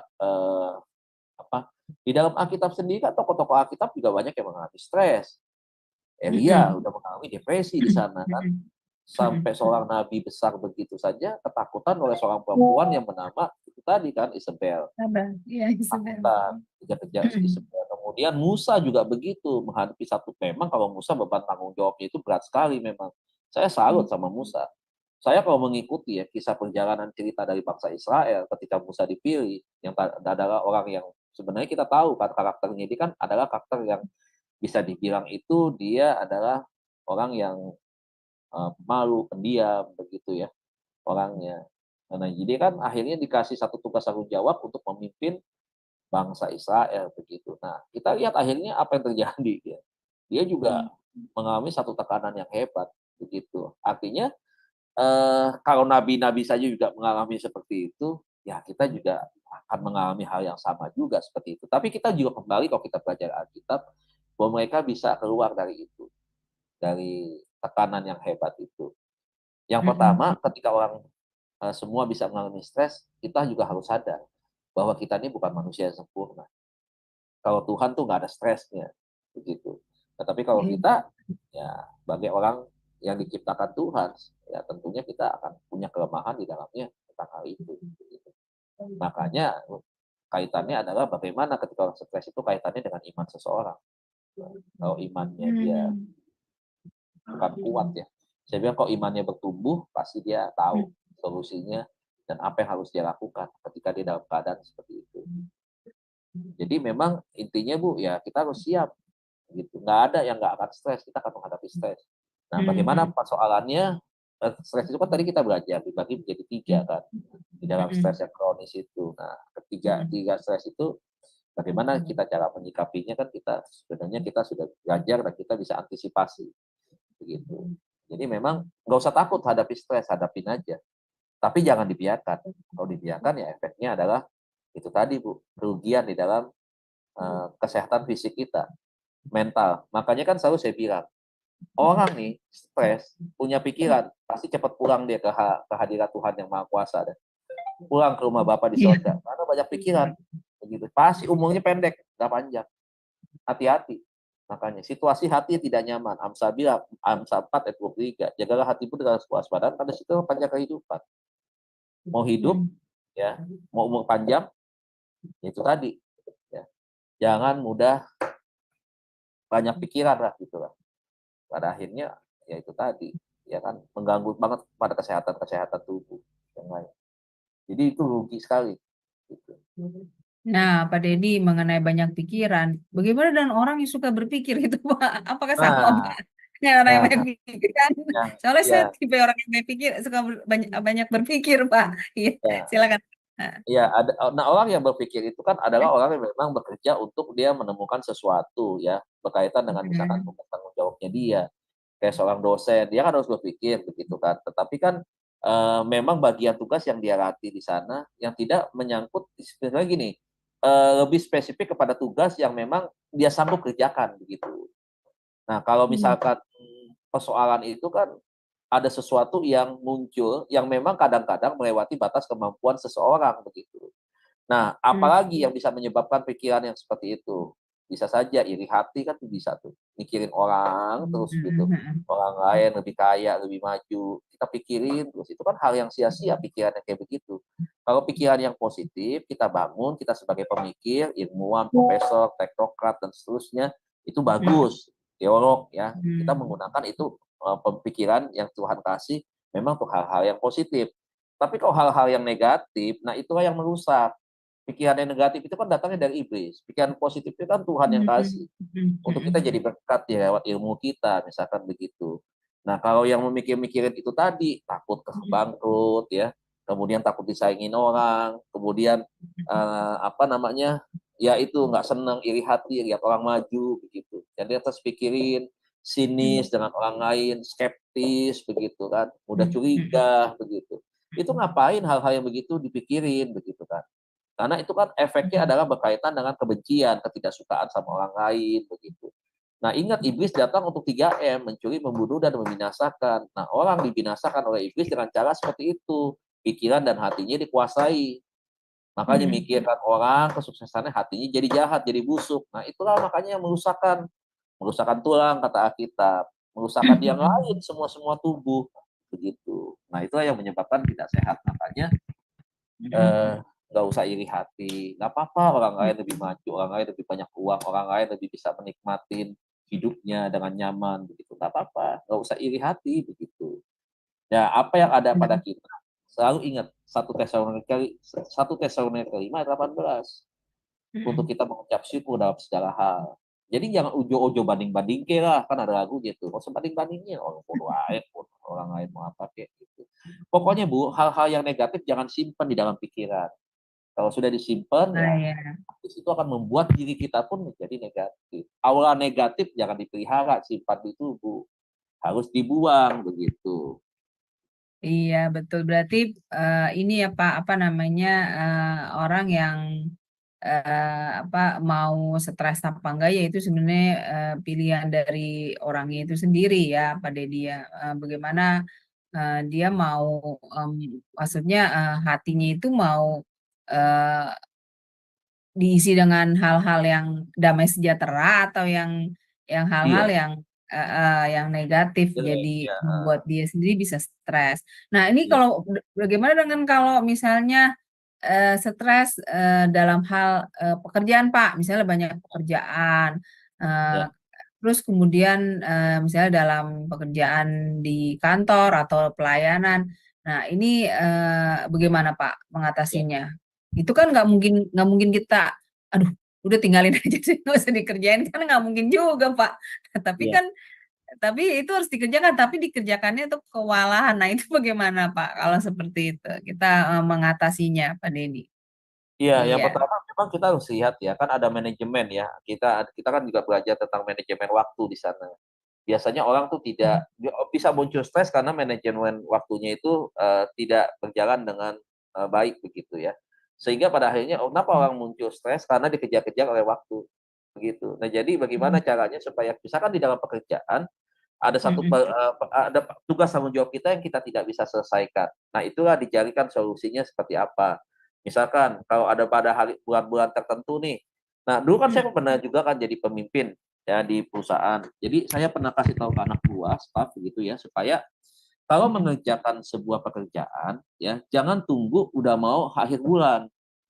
Semua harus dimulai dari sajak minggu pertama, hari pertama kita biasanya ya masuk tanggal 1 misalkan nanti laporan di awal akhir bulan misalkan. Kita sudah menyusun, kita sudah mulai buat begitu. Supaya nanti kerjaan kita ringan dan kita tidak dikejar-kejar oleh waktu. Biasanya budaya orang kita tidak semua. Biasanya kan tenang aja, Belanda masih jauh, nyantai dulu, duduk dulu, ngopi dulu, Iya masuk benar Pak. satu kan begitu kan. Nah, dia nggak tahu tiba-tiba ada tugas yang mendadak disuruh bos misalkan keluar kota untuk audit misalkan. Ini kan ke pending. Nah, akhirnya apa yang terjadi? Nah, itu tadi, waktunya udah mepet, udah singkat, udah dekat waktunya, laporan harus diselesaikan. Nah, sementara untuk menyelesaikan laporan itu tidak mudah, satu hari kerja 8 jam misalkan. 8 jam membuat laporan misalkan kalau dalam satu hari pekerjaan harus 5 jam misalkan. Nah, sekarang tinggal sisa 1 minggu, bayangkan 5 jam dikalikan sisa efektif waktu adalah 5 jam. 5 kali 5, 25 jam harus dikerjakan. Apa itu sanggup dia mengerjakan tugas yang khusus untuk itu aja sendiri, tetapi berarti kan pekerjaan yang lain nggak bisa ke-handle. Nah, itu bagaimana? Nah, makanya perlu ada prinsip manajemen waktu. Dibuatlah pekerjaan, ini 1 jam atau 2 jam, saya harus nyicil untuk bikin laporan, saya harus nyusun. Nah, itu kan kembali kepada kita sendiri untuk bagaimana kita juga bisa tahu nih, ini akan menyebabkan nanti saya akhirnya nggak bisa maksimal begitu. Jadi bagaimana solusinya? Nah, kita harus lakukan itu dari awal begitu. Beban pelayanan juga begitu. Nah, kayak misalkan Ibu Heni nih minta sama saya, Pak siap ya Pak ngajak kayak begini nih. Nah, saya nggak pernah memberikan waktu untuk saya ketik bahan, saya mau ambil dari buku apa, saya kombinasikan, saya ambil pendapat ini 3, saya ambil ini 3, saya bikin dalam PowerPoint. Nah, saya nggak buat itu. Coba Bu Heni giliran langsung ngajar. Babak belur saya. Nah, kan saya harus persiapkan sebelum untuk diminta dong. Saya sudah bikin dulu. Nah, kalau enggak, saya stres nih. Misalkan hari ini saya nggak ada bahan. Atau kemarin saya udah kasih judulnya, tapi saya belum bikin bahannya hari ini. Stres nggak saya? Stres. Sementara hari ini aktivitas saya saja banyak. Nggak mungkin kan? Nah, itu kembali lagi kepada disiplinan diri kita sendiri. Untuk kita bisa trik mengatasi stres itu seperti apa. Gitu. Bahan khotbah juga begitu. Kita kan nggak mungkin, tidak semua gereja kasih tema khotbah. Apalagi yang kasih tema bahan khotbah, itu kan kita waktunya lama tuh kita cari itu. Ya nggak ada yang jago kan, mau dokter kayak, mau udah dokternya 3 kayak, mau udah profesor kayak di dalam teologi, dia juga kan butuh persiapan begitu. Nah, itu yang harus diantisipasi dengan cara yang seperti itu, Bu. Jadi harus ada kedisiplinan diri di dalam memanage waktu. Kita bisa melawan stres. Gitu. Dan jangan lupa, Bu, jangan beban kerja terus. Untuk kita mengurangi stres adalah perlu adanya healing, perlu adanya waktu-waktu untuk kita bisa santai, mengurangi ketegangan. Bapak Ibu jangan pikir ya, terlalu banyak kerja, banyak apa itu kita enak, nyaman. Enggak. Kadang-kadang wajah kita juga kusut. Kita lihat orang ya, wah dia baru banyak kerja. Kusut, begitu. Nah, kita juga pengen seperti itu kan, mengurangi tekanan-tekanan akibat tugas tanggung jawab kita begitu. Walaupun itu yang positif begitu, tetapi kita juga perlu dong yang namanya kita ngopi santai ya sambil kita ngelihat di pinggir danau begitu ya kan perumahan-perumahan mewah. Kalau yang tinggal di perumahan mewah kan nggak usah pergi kemana-mana. Tadi kan dibilang untuk kita melawan stres harus keluarkan uang banyak begitu. Ada YouTube kita nonton Dono Kasino Indro itu udah kita membuat kehilangan bisa tertawa tersenyum begitu kan begitu. Jadi nah, itu Bu. Satu lagi nih Pak Dedi, sebelum ada yang bertanya, bagaimana kita mengatasi stres terhadap orang-orang yang menyebalkan tingkah lakunya Pak Dedi? Karena kan kita pasti akan selalu menemukan orang-orang yang tingkah lakunya itu menyebalkan, yang childish, yang seenaknya di keliling kita. Nah, ini bagaimana Pak? Ini kan pasti sangat menjengkelkan kita ya Pak. Kalau kita berhadapan dengan orang-orang seperti itu, bagaimana kita mengatasi stres kita Pak? Iya, silakan Pak. Yang pertama kita harus selalu punya pikiran positif memandang orang tersebut, begitu. Yang kedua kita harus punya punya kekebalan tubuh, ya ibarat dalam kesehatan ya kayak vaksin begitu, yang kita bisa menangkal virus-virus yang modelnya seperti itu. Nah, apa itu yang pertama? Yang pertama adalah kita harus melihat orang itu secara positif begitu. Yang ketiga dari ilmu pastoral counseling adalah ketika kita melihat orang dengan perilakunya seperti itu, dan itu kan sudah perilaku yang tidak wajar ya. Nah, bagaimana caranya kita melihat? Kita harus punya mindset di dalam diri kita, bahwa kita adalah orang yang sehat, orang yang bukan orang yang sakit secara kejiwaan ya begitu ya. Dan kita harus melihat bahwa orang ini belum sembuh, belum berdamai dengan dirinya sendiri. Begitu. Jadi kita jangan sampai kita tertular begitu kan. Dan kita artinya di sana ada pemakluman kita. Udah ya, namanya juga dia orang yang sedang perlu kita layani. Jadi kita harus ditimbulkan dalam diri kita rasa kasihan terhadap orang tersebut. Walaupun memang nyebel ini bukan main, buset, nyebelnya bukan main dah. Kalau orang Betawi bilang kalau udah ngomong kata buset itu berarti udah luar biasa tuh nyebelinnya tuh begitu. Nah, tapi kita di sini harus punya rasa belas kasihan bahwa dia sedang bermasalah dengan dirinya sendiri. Dia itu orang yang harusnya kita layani. Nah, kita harus memunculkan empati terhadap orang itu. Kalau kita tidak memunculkan empati seperti itu, kita balas dengan kekerasan, ya kita sama edannya begitu. Kita akan sama, akan terkena juga, ya akan terprovokasi dengan caranya dia. Pada akhirnya kita akan ngotot, kita marah, kita emosi, itu kan merugikan kita pada akhirnya. Makanya kita belajar mengajarkan kepada kita untuk kita berlatih menjadi orang yang sabar. Karena kenapa dikatakan demikian? Karena banyak orang-orang memang yang nyebelin di sekitar kita, gitu. Nyebelin banget, nyebelin banget dah, gitu. Kadang bikin masalah ya Pak Deddy. Ya, Buat kita kita, positif iya. saja, kita ngomong positif saja ditanggapi dengan sikap yang negatif. Nah kan kalau nanti kita belajar tuh orang yang negativisme ya, kan seperti itu. Selalu aja kita salah, padahal kita benar nih. Kita misalkan menggunakan SOP di dalam organisasi dan kita menerapkan itu kepada anak buah kita. Tetapi tidak semua anak buah kita taat loh. Dia kadang-kadang bisa melanggar dan memang dia sengaja untuk dia menantang bahwa atau menunjukkan ketidaksetujuannya dia. Nah, kadang-kadang kita kan dalam suasana hati yang akhirnya terbawa kan. Karena kita menganggap, saya pemimpin kan, lu nggak menghargai gue sebagai pemimpin, lu nggak menghargai gue sebagai atasan yang memberikan tugas tanggung jawab, akhirnya terjadi konflik. Nah, itu bisa terjadi. Nah, itu masuk lagi tuh kepada pelajaran ranah kepada manajemen konflik. Sangat menarik pelajaran pastoral ini, karena memang saling berkaitan. Begitu. Nanti kita juga dapat pelajaran tentang nanti manajemen konflik ya, kita belajar. Pokoknya ikutin aja, nanti akan ada. Iya, jadi sebenarnya banyak ya Pak. Jangan pernah lepas dari konflik. Sampai kapanpun, sampai orang mati itu pasti konflik itu akan terbangun. Akan ada konflik. Jangan bilang kita di dalam Tuhan, kita taat, kita ibadah gini, nggak ada konflik. Baru di dalam gereja kan konflik kita tahu banyaknya seperti apa. Dan yang konflik itu kan pendeta-pendeta yang sudah gelarnya P, yang berdiri di mimbar yang harusnya jadi teladan. Dan itu mereka konflik. Begitu. Stres nggak? Stres. Bisa muncul.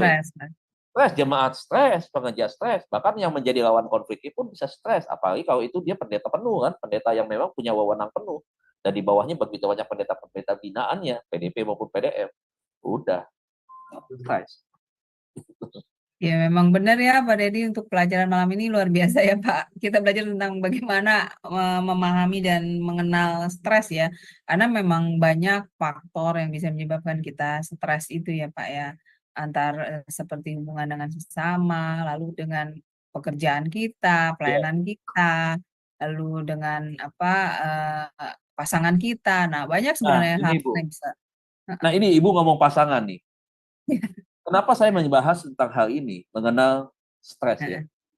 Nah, saya justru lewat pelajaran malam hari ini, saya ingin kita mengajak khususnya buat pasangan suami istri untuk kita memperhatikan satu pasangan kita, entahkah istri memperhatikan suami atau suami memperhatikan istri, dan juga memperhatikan anak-anak kita. Supaya apa? Supaya stres ini tidak menjadi beban atau menjadi faktor yang mengganggu ya hubungan keharmonisan suami dan istri, juga hubungan kedekatan orang tua dengan anak. Nah, sehingga dari pelajaran ini kita bisa melihat bahwa kita tahu stres itu nggak main-main. Stres itu dampaknya tadi bisa menimbulkan penyakit jantung tuh karena stres gitu. Kanker ya Pak ya. Kanker dan seterusnya. Nah, makanya jadilah helper atau jadilah seorang konselor, helper dan konselor bagi pasangan kita masing-masing dan juga buat anak-anak kita. Jadi konselor yang terbaik itu adalah suami istri dan juga anak si belum ya. Suami dan istri, suami kepada istri, istri kepada suami, orang tua suami istri kepada anak. Harus berperan seperti itu. Dan apakah anak kita nggak punya stres? Anak kita katanya masih kecil, belum bekerja, belum bisa cari uang. Apakah mereka tidak stres? Stres juga dalam kerja sekolahan. Ada stres yang sebenarnya dia nggak mau cerita sama mamanya, tapi dia takut. Contoh, dia menghadapi satu tekanan yang begitu kuat kalau misalkan nggak suka dengan pelajaran matematika. Begitu. Besok pelajaran matematika nih, apalagi besok harus maju satu-satu menyelesaikan satu soal, begitu di depan. Nah dia nggak ngerti nih, dia nggak masuk sekolah juga nanti orang tuanya marah, begitu. Dia masuk sekolah nanti akan menjadi beban. Kalau dia nggak bisa maju di depan, dia akan malu kepada teman-temannya. Kemudian nanti kalau misalkan dia di depan dia nggak bisa mengerjakan, gurunya galak, Iya. dikasih sanksi dan seterusnya. Beban nggak, stres nggak dia? Stres. Nah jadi orang tua harus juga bisa melihat itu kepada anak-anak kita juga. Nah, suami dan istri juga kita bagi suami-suami yang tugas jabatannya tinggi nih, CEO apa segala macam. Nah, maaf sih ya, sorry ini. Istri jangan hanya bisa menikmati fasilitas dari si suaminya aja, setiap bulan tinggal ngeluarin tangan, ya ATM-nya penuh ya karena gajinya ditransfer dari perusahaan langsung ke rekening istrinya bisa menikmati hura-hura dengan teman-temannya. Tapi beban pekerjaan suaminya itu berarti minta ampun. Dan istrinya nggak pernah tahu. Nah, ini nggak boleh nih. Nah, kalau di perempuan-perempuan di sini sih, istri-istri di sini sih mantap-mantap semua. Saya yakin ini udah hebat-hebat semua dan ngerti lah begitu. Tetapi kan kenapa? Karena ini di YouTube kan juga harus saya sampaikan juga begitu supaya ya you boleh dah hubungan dalam pelayanan bagus, rajin ke gereja sama-sama. Tapi kalau ini nggak dilaksanakan dalam keluarga, akhirnya akan mengganggu juga masalah kerajinan di gereja begitu. Iya, seperti Bu Heni nih. Iya, Kata Bu Bu Heni, Heni. Ya, suka iya, bener. Karena memang kelihatan ya Pak Dedi, kalau suami itu stres tuh kelihatan Pak. Kayak tadi kan Bapak ada memaparkan yaitu marah-marah. Nah itu nomor satu marah-marah Pak. Sikapnya pulang akan mudah sehingga marah gitu. pulang Ya. ketahuan ya kalau pulang dia dalam keadaan nggak senyum begitu ya, kemudian juga mungkin nggak ada basa-basi, nyelonong ke kamar pengen tidur cepet-cepet, itu salah satu ciri tuh, salah satu ciri. Nah, bagaimana caranya? Sampaikan, Saya tidak Bu Heni tanyakan kata Bu itu, Heni. tanyakan itu, begitu ya. Iya dong, masa ibu-ibu suaminya udah kerja keras, dia kan sayang ibu-ibu nih. Dia nggak ambil gajinya itu, yang penting istrinya kelola dengan baik, manajer keuangannya istrinya, ya supaya itu tadi tapi giliran uangnya mau diterima, capeknya suami nggak pernah ditanyakan, kesulitannya apa di kantor nggak pernah ditanyakan, ya dia ditegur oleh bos, dia simpan aja, dia nggak mau cerita kepada istrinya, karena istrinya kadang-kadang, kamu cengeng jadi laki-laki, payah kamu, lebay kamu, kadang-kadang dihakimin seperti itu. Nah, ini repot lagi nih, dari masalah ini akhirnya merembet nih, dari stresnya dia, ini suka ngomong dengan sekretarisnya denger, "Ya udahlah Pak, nggak usah dengerin lagi dah, bos kita emang begitu." Istrinya nggak mau dengar, sekretarisnya dengar, perselingkuhan bisa terjadi. Iya betul Pak. Ya, "Udah Pak, nggak usah Bapak dengerin, udah pas banget, apa yang nanti Bapak yang merasa sulit nanti misalkan Ita bantu, Dewi bantu, atau ini bantu," begitu kan. Lebih didengar, lebih diperhatikan. Kalau misalkan dia dimarahin sama bos misalkan, si sekretaris bisa nenangkan misalkan, atau stafnya bisa nenangkan yang perempuan begitu. Coba bayangkan. Akan pindah tuh nanti transferannya, bukan lagi ke istri, ke si Ita Dewi dan seterusnya itu. Bisa begitu. Itu karena dimunculkan karena stres kerjaan, misalkan tidak pernah ditanya di rumah. Ayo ibu-ibu, hati-hati lah ibu-ibu. Jadi jangan cuma menyalahin laki-laki. Saya nggak bela laki-laki nih di sini. Cuman kalau ada kasus kayak begini kan kita harus introspeksi diri kan gitu kan. Jangan cuma nyalahin, oh suami saya bajingan, wah apa kata kasar, buaya apa segala macam, playboy begini begitu. Jangan dimaki-maki dengan kata-kata kasar yang seperti itu. Nah kan harus dilihat juga kenapa begitu kan. Selama Iya ini ternyata gimana perannya maksimal nggak di keluarga? Kalau masih nggak maksimal ya repot. Sebenarnya lebih nyaman adalah ketika memang suami itu dalam keadaan seperti itu, dia ditolong oleh istrinya. Dia lebih pasti lebih semangat lagi kalau istrinya yang bicara, yang menguatkan dia begitu. Apalagi kalau betul. istrinya rohani kan, udah Iya. pasti kita doain sama-sama, doain suaminya. Saya merinding nih kalau dengar kalau doain, duduk saya bangun, Iya, doain betul. begitu. Waduh, tenang dia bisa Ini tidur. udah Dia nyaman. Pak Coba dah. Pak Denny nih, Secara ini berarti psikologis kan beda, begitu, suami dan istri. Itu Bu. iya berarti ini dapat lagi satu ya Pak tambahan apa penyebab stres juga bisa menyebabkan terjadi perselingkuhan. Sebenarnya Pak Denny ya karena Iya, bisa. dia pulang udah stres istrinya bukannya Iya, apa iya. membuat dia jadi lebih lebih santai tapi tambahin stresnya akhirnya ya dia mendapat perhatian dari luar ya dia selingkuh ya Pak. Ya benar Iya, benar benar berarti karena gitu kan. Iya. Ini saya mau jawab apa Bu Heni sampai saya susah jawab. Jadi ketawa aja saya dah. Ayo Iya Bu Bu, Heni karena silakan memang join Bu. begitu. Bu, silakan Nah, tapi sharingnya gimana? sebaliknya ya Bu ya, sebaliknya juga gini ya Bu ya, suami-suami juga nggak boleh sok tahu. Kalau istrinya juga cerita apa, buka di telinga lebar-lebar, buka hati, mata Hmm. perhatikan, analisa apa yang menjadi keluhan istri. Ya prinsipnya saling dah, ada kata saling itu. Saling Hmm. berbagi, saling mendengar, saling memberikan masukan, saling menyemangati. Kan itu peran suami istri kan. Nah, itu juga Hmm. jangan lupa, jangan cuma istri yang kita tuntut nih, tetapi Hmm. ya si Hmm. suami juga kebalikannya, gitu kan. Iya, Kan kadang nih ya Pak Deddy apa istri yang suaminya nggak mau mendengarkan juga membuat dia stres loh Pak. Iya kan bener nggak Pak? stres, betul, stres, stres. Iya. Jadi dia nggak percaya kan, begitu. Dan repotnya kan kalau perempuan itu kan lebih senang untuk mendengar banyak masukan. Kalau perempuan tuh, laki-laki dia nggak perlu itu. Tapi kalau perempuan lebih Hmm. senang banyak dengar masukan. Sama juga perempuan juga bisa selingkuh ketika dia banyak dengar masukan, apalagi masukan satukan dari laki-laki kan. Dia akan melihat, oh Hmm. laki-laki ini lebih ini, oh laki, jadi dia senang kepada si laki-laki ini. Jadi secara Hmm. tidak langsung, secara di alam bawah sadar dia jadi akhirnya timbul kepercayaan kepada si laki-laki tersebut. Nah, kan Betul. efek negatifnya juga bisa terjadi kesimpulan juga di Iya, situ. Jadi betul, betul. kaitannya Bu memang ini nggak Ada main-main, luas banget ya Pak mengenai luas banget. Makanya masalah stres ini ya.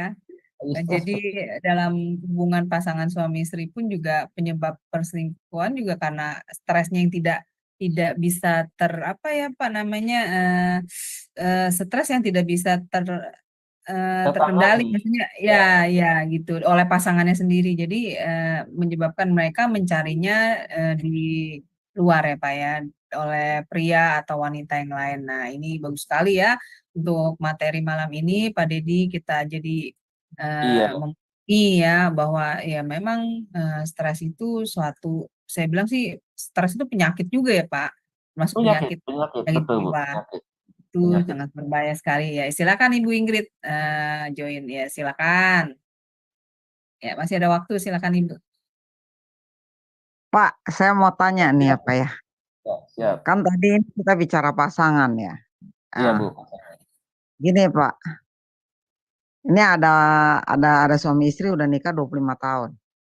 Iya, Eh, pokoknya si suami kalau bicara kan selalu bicaranya cerai-cerai terus tuh, Pak. Kalau lagi berantem gitu. Nah, udah gitu yang jadi repotnya nih masalah keuangan nggak pernah jujur gitu. Suaminya nggak pernah oh, terbuka gitu. iya, Istrinya selalu nopang gitu. Jadi kalau giliran ngisi toko dia kasih keluar uang. Tapi giliran suruh mau bayar utang bank dia nggak mau bayar, pokoknya dia nggak mau tahu aja gitu intinya. Nah, jadi Pak pada satu ketika nih si istri kan kena thalassemia yang apa sih seperti penyakit kurang imun ya Pak ya, karena Hmm. genetik. Nah, satu ketika nih suaminya tiba-tiba ngambek gitu, ngadat begitu ya, udah ngadat begitu, kan istrinya melulu nih yang mau ngalah Pak. Jadi iya, iya, gitu, maunya selalu kalau udah ribut dia nyamperin aja. Akhirnya karena dia sakit ini Pak, dia rasa capek gitu, nyamperin suaminya. Jadi kalau dia ambil me time gitu ya, intinya dia tidak suaminya tuh Pak repot repot posting aja di Facebook tuh sama cewek-cewek muda gitu loh. Nah, jadi si istri ini akhirnya bagaimana ya, kalau dia ambil me time, intinya dia ambil waktu jeda untuk ketemu suaminya, untuk nyamperin suaminya, karena dia ngalah melulu. Boleh nggak tuh barang 2 minggu atau 1 bulan begitu, Pak. Tapi memang Pak, akhirnya dia harus nyamperin lagi suaminya, karena sampai kapan pun juga, suaminya tuh egonya tinggi. Kalau dia nggak nyamperin suaminya nggak akan mau tuh ngomong sampai kapan juga. Dan suaminya ini anak mami gitu, maminya udah mati gitu. Cuman tahu gitu, memang dia anak mami banget, anak manja, anak tunggal begitu. Ada sih adiknya tapi perempuan, jadi ini adik kakak kan laki sama perempuan gitu loh Pak. iya, Nah, gimana tuh Pak? Tapi iya, setahu saya masa lalunya gini Pak, masa lalu dia ya, setahu saya suaminya nih Pak kurang kurang figur bapak, karena bapaknya ini Pak, jadi dulu kan Pak waktu tahun 70-an itu kan ada wajib KB ya Pak ya, dari pemerintahan Orba itu. Jadi mamahnya itu di masa muda itu baru umur 27 punya 2 anak, dia disuntik KB. Itu membuat dia menopause dini, Pak. Jadi dia nggak bisa layani suaminya. Suaminya kebetulan kerja di satu kantor pegadaian, Pak. Nah, namanya kantor pegadaian BUMN kan dia dipindah-pindah. Akhirnya dia dipindah di satu pulau yang jauh dari sama-sama satu provinsi, cuma beda pulau begitu. Itu dia ada selingkuhan, dia nggak kawin, kan Kristen Pak, nggak boleh. Cuman ada selingkuhan, ada anak juga, gitu. Walaupun memang gaji si bapaknya suami itu dikirim sama istrinya, tapi mereka hubungan nggak terlalu harmonis. Mungkin bapaknya kan maksudnya bukan harmonis, mungkin karena nggak ada figur bapak, jadi bapak tuh nggak pernah hadir. Apa karena itu? Jadi saya bingung juga dan memang Pak waktu itu dia minta waktu untuk me time begitu. Ya. Saya bilang nggak apa-apa nggak nyamperin suaminya, itu aja Pak. Apa saran itu benar? Iya, pertama kalau kita lihat tadi apa yang Ibu sampaikan, masa lalu karena dia adalah anak yang hidup karena fatherless ya, karena tidak punya kasih sayang dari seorang laki-laki. Itu bisa berdampak memang kepada kehidupannya dia, ketika dia sudah mencapai usia dewasa dan matang di dalam usia untuk di dalam pernikahan. Nah, figur mamahnya dia ini adalah menjadi figur yang membuat dia nyaman sebenarnya. Menjadi figur yang bisa dikatakan bahwa dia mengidolai. Dia tuh senang dengan figur mamanya. Nah, ketika dia menikah dengan si istri yang sekarang istrinya dia itu, dia tidak menemukan itu dalam diri istrinya. Sehingga itulah yang menyebabkan kenapa tadinya kan dia pengen ada istrinya seperti mamahnya begitu kan. Yang selama ini kan dia hidup dengan mamahnya, dia melihat hal-hal yang dia sukai dari mamahnya. Dan ketika dia menikah, dia tidak temukan dengan istrinya, otomatis itu menjadi sebuah penyebab ketidaknyamanan dia untuk menerima kehadiran istrinya di sana. Begitu. Nah, jadi itu ya bisa menyebabkan salah satunya kenapa hubungannya dengan si istrinya itu mungkin kurang baik begitu. Tetapi kita juga bisa melihat juga dari sisi si istri juga harus melihat gini, waktu pernikahan pertama berapa tahun begitu, apakah ada perubahan sikap nggak? Kalau dulunya nggak gitu, tapi sekarang itu begitu. Nah, kalau memang yang terjadi seperti itu ada perubahan sikap, berarti kita istrinya harus lihat. Coba ingat-ingat di mana itu muncul masalahnya. Permasalahan apa itu yang menyebabkan dia seperti itu. Nah, itu coba yang harus ingat-ingat, yang coba diselidikin. Nah, setelah itu, nah kita baru analisa, ya analisa. Nah, bagaimana persoalan ini harus diselesaikan dan tidak berlarut-larut dalam jangka waktu yang begitu panjang. Nah, kalau saya lihat sikap-sikapnya dia tadi ya, masalah hutang, apa segala macam itu memang dari seorang suami nggak boleh begitu. Bagaimanapun juga ya, bagaimanapun seorang suami tetap dia harus bertanggung jawab. Dia tetap harus bisa juga ikut apa namanya menyelesaikan persoalan ini secara bersama-sama begitu. Jadi nggak bisa lu gua tuh nggak bisa begitu, nggak bisa. Nah, dalam hal ini saya melihat juga satu sikap yang salah ya dari si suami. Tapi salahnya ini juga mungkin istrinya kan tahu sebenarnya kenapa seperti itu. Nah, ini harus dicari tahu dulu. Jadi ketika kita berbicara tentang hal yang seperti ini, tujuannya adalah satu, kita tidak membela siapapun begitu. Kita tidak menggunakan versi istri sebagai pembenaran dan juga tidak menggunakan versi si suami juga sebagai pembenaran. Jadi kita di sini tidak mau saling menyalahkan, tetapi kita mencari persoalan yang menyebabkan ini bisa terjadi itu adanya di posisi mana dan apa penyebabnya begitu. Nah, itulah yang harus kita selesaikan. Begitu. Jadi tetap dua versi daripada suami dan istri ini sebenarnya kalau di dalam pasal konseling kita harus cari tahu dan kita harus dapatkan informasi itu sebanyak-banyaknya begitu. Nah, satu sikap yang salah adalah ketika itu tadi. Sebenarnya ketika dia kemudian di BUMN ya, dia pindah-pindah ke luar kota itu kan sebenarnya kan akumulasi atau tindakan efek dampak daripada ketidaknyamanan dia dengan istrinya seperti itu. Begitu. Makanya itulah yang bisa menyebabkan terjadinya itu tadi rumah tangganya semakin kacau. Begitu, Bu. Laki-laki memang Bu ya, laki-laki memang. Kadang-kadang seperti orang terlena, terbius ya. Karena laki-laki itu membutuhkan perhatian. Membutuhkan perhatian banget. Apalagi perhatian itu dari seorang wanita ya. Dan ketika dia mendapatkan perhatian yang selama ini tidak didapatkan dari istrinya, didapatkan dari perempuan lain, itulah yang menyebabkan kenapa banyak laki-laki terlibat affair dengan perempuan. Karena ketika dia menemukan itu yang tidak ditemukan oleh istrinya, dan itu membuat satu kenyamanan buat diri dia, Itulah makanya dia tidak mau melepaskan si perempuan itu. Nah, akhirnya terjadilah itu tadi. Karena dia katanya Kristen, tetapi dia tidak melepaskan perempuan itu, dan dia seperti menikahkan, tetapi ternyata itu kan hubungan gelap ya, nggak bagus itu.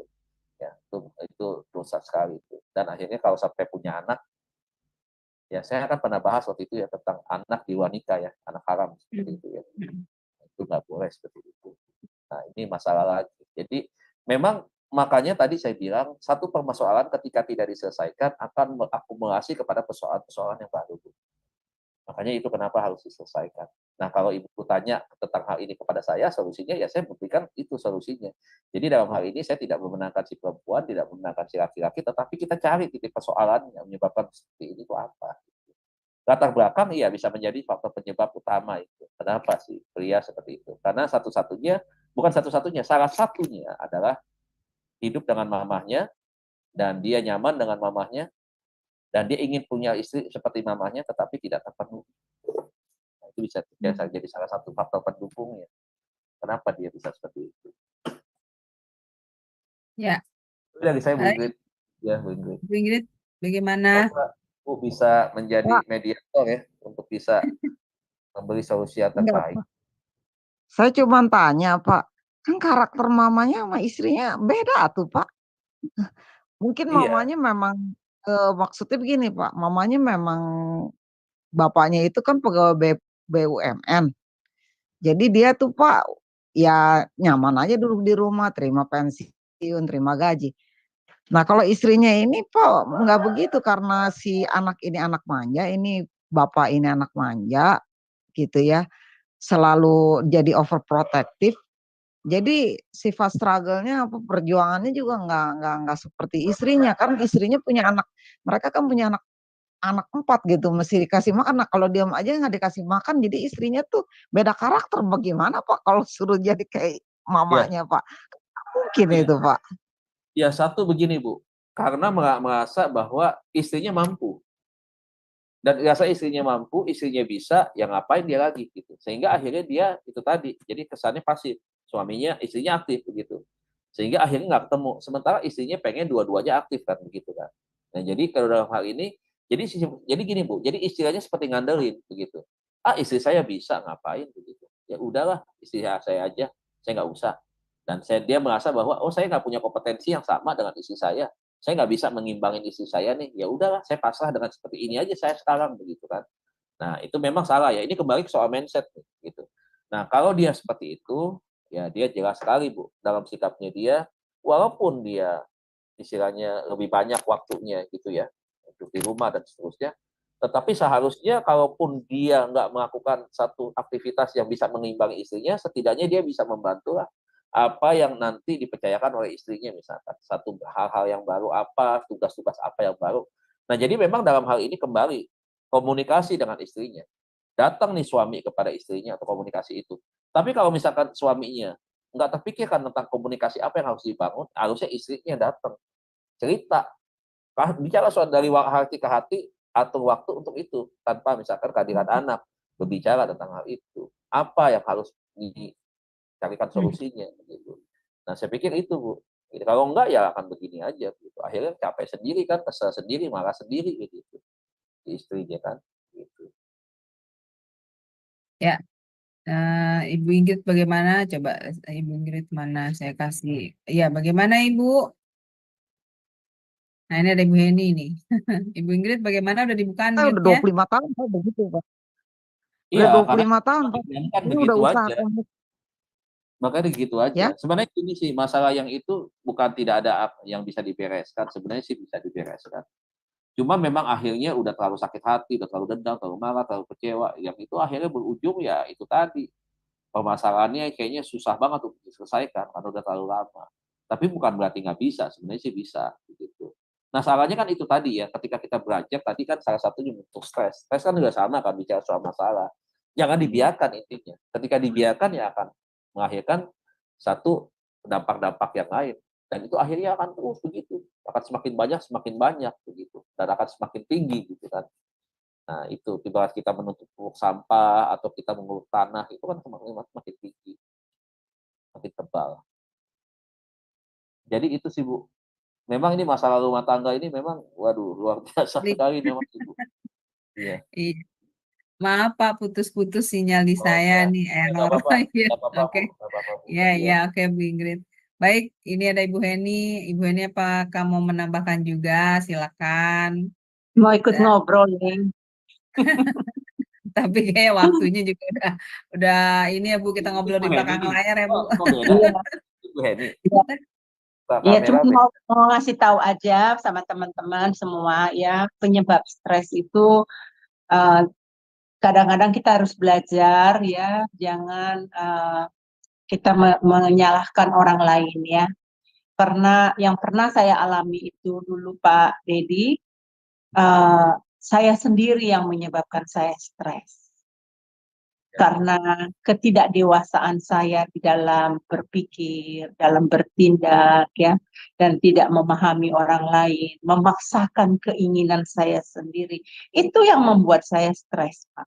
Jadi memang di dalam kehidupan ini yang bisa membuat stres itu bukan hanya dari suami, istri, anak, bahkan teman ya dari semua, tapi introspeksi diri sendiri. Jadi saya belajar dari sana. Begitu menurut saya Pak Dedi. Itu aja tambahan saya. Nanti kita ngobrol di belakang layar ya. Oke. Silakan, Iya. Saling.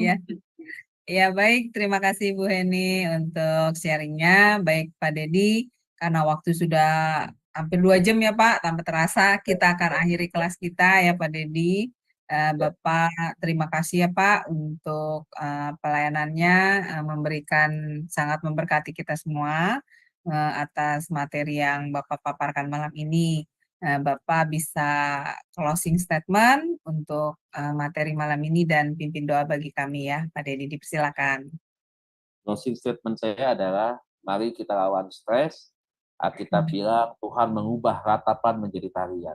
Jadi ini yang harus kita pahami, yang harus kita pegang erat untuk kita kerjakan Bapak Ibu Saudara ya. Jadi jangan pernah berpikir hidup kita tanpa stres. Hidup kita pasti akan mengalami stres. Stres bisa muncul dari orang lain dan juga muncul dari dalam diri kita sendiri. Nah, bagaimana kita menyikapi stres itu? Tentunya satu Bapak Ibu ya, kita lawan dan kita andalkan Tuhan, kita cari Tuhan, menyerahkan setiap pergumulan persoalan kita kepada Tuhan. Jangan lari dari persoalan, karena kalau lari otomatis Bapak Ibu kita akan punya dampak yang pasti negatif. Baik Bapak Ibu, saya kira itu aja closing statement saya dan kita akan akhiri kelas pembelajaran kita malam hari ini. Sekali lagi terima kasih buat Bapak Ibu yang hadir dan juga terima kasih buat semua teman-teman yang nanti akan menyaksikan pelajaran ini kiranya menjadi berkat. Kalau ada kekurangan, mohon maaf Bapak Ibu Saudara, dan saya pikir ayo kita sama-sama semua saling belajar, tidak ada hebat, tetapi kita semua saling memperlengkapi di dalam setiap proses pembelajaran. Mari kita berdoa, kita berdoa. Bapak terima kasih, Engkau sungguh sangat baik bagi kami. Terima kasih buat kehadiran Tuhan di tengah-tengah kami, bersama-sama dengan saudara-saudara kami seiman Tuhan. Kami boleh hadir di dalam Zoom ini lintas negara Tuhan, dan kami percaya Tuhan bahwa Kau menyertai dan menolong setiap kami. Tuhan kami belajar tentang stres, karena kami memahami Tuhan bahwa kami adalah manusia yang lemah. Justru Tuhan ketika kami punya masalah dan kami menghadapi apa yang dinamakan dengan stres, kami ingat bahwa ada jawaban, bahwa ada pribadi Tuhan yang sanggup untuk membawa kami keluar dari setiap persoalan kami. Sehingga kami boleh mengalami damai sejahtera sukacita ketika Tuhan menolong kami. Terima kasih Bapak, terima kasih kami mau bangkit, kami mau terus mengandalkan Tuhan di dalam kehidupan kami. Kalau sebentar kami akan berpisah Tuhan, kami akan beristirahat dalam tengah sisa waktu kami yang ada di Indonesia, dan juga mungkin saudara-saudara kami yang beraktivitas yang ada di luar negeri, Tuhan Kau juga menolong, menyertai apapun yang kami kerjakan Tuhan, di negara di mana kami hadir, kiranya semua memperoleh kemuliaan bagi nama Tuhan, dan apapun yang kami kerjakan menyenangkan hati Tuhan. Terima kasih Bapak, sebentar kami akan berpisah. Kami siap untuk terima berkat daripada Tuhan, dan biarlah berkat-Mu ini Tuhan terus menyertai setiap hati. Mari Bapak Ibu, hamba-hamba Tuhan, angkat kedua tanganmu, buka hatimu, pandanglah wajah Tuhan, dan terimalah berkat daripada Tuhan. Kekasih-kekasih Tuhan, terimalah berkat Allah Bapa kita di surga. Cinta kasih daripada Tuhan kita Yesus Kristus, pertolongan, penghiburan, penyertaan Allah Roh Kudus akan terus menuntun kita, menyertai kita sampai selama-lamanya, sampai Tuhan Yesus datang kembali. Menjemput kita semua, menjadikan kita semua pemenang, menjadi warga kerajaan surga selama-lamanya. yang percaya dan diberkati. Mari kita sama-sama katakan amin. Amin. Baik, terima kasih Pak Dedi untuk pelayanannya yang luar biasa bagi kami ya Pak, sangat memberkati. Semoga pelayanan Pak Dedi selalu diberkati Tuhan lebih dan lebih lagi menjadi berkat bagi banyak orang. Dan juga Pak Dedi selalu diberi kesehatan ya Bapak dan keluarga, amin. Baik Bapak Ibu, terima kasih untuk kebersamaannya bersama kami di kelas pastoral konseling ini. Semoga apa yang dipaparkan oleh Pak Dedi, Pak Pendeta Dedi sangat memberkati Bapak Ibu semua ya. Baik, kelas ini akan tetap ada di hari Kamis depan di pukul yang sama, pukul 21:10 waktu Indonesia Barat dengan tema-tema yang menarik lain lagi ya Bapak Ibu, dan juga kelas pembelajaran SMA Adonai tetap ada selama 1 minggu penuh ya Bapak Ibu, dari Senin sampai dengan Sabtu. Dan besok pagi juga ada ibadah online pukul 5.30. Jadi Bapak Ibu bisa bergabung bersama kami di renungan pagi ya Bapak Ibu. Baik, terima kasih Bapak Ibu. Selamat beristirahat. Tuhan berkati. Shalom, shalom, shalom.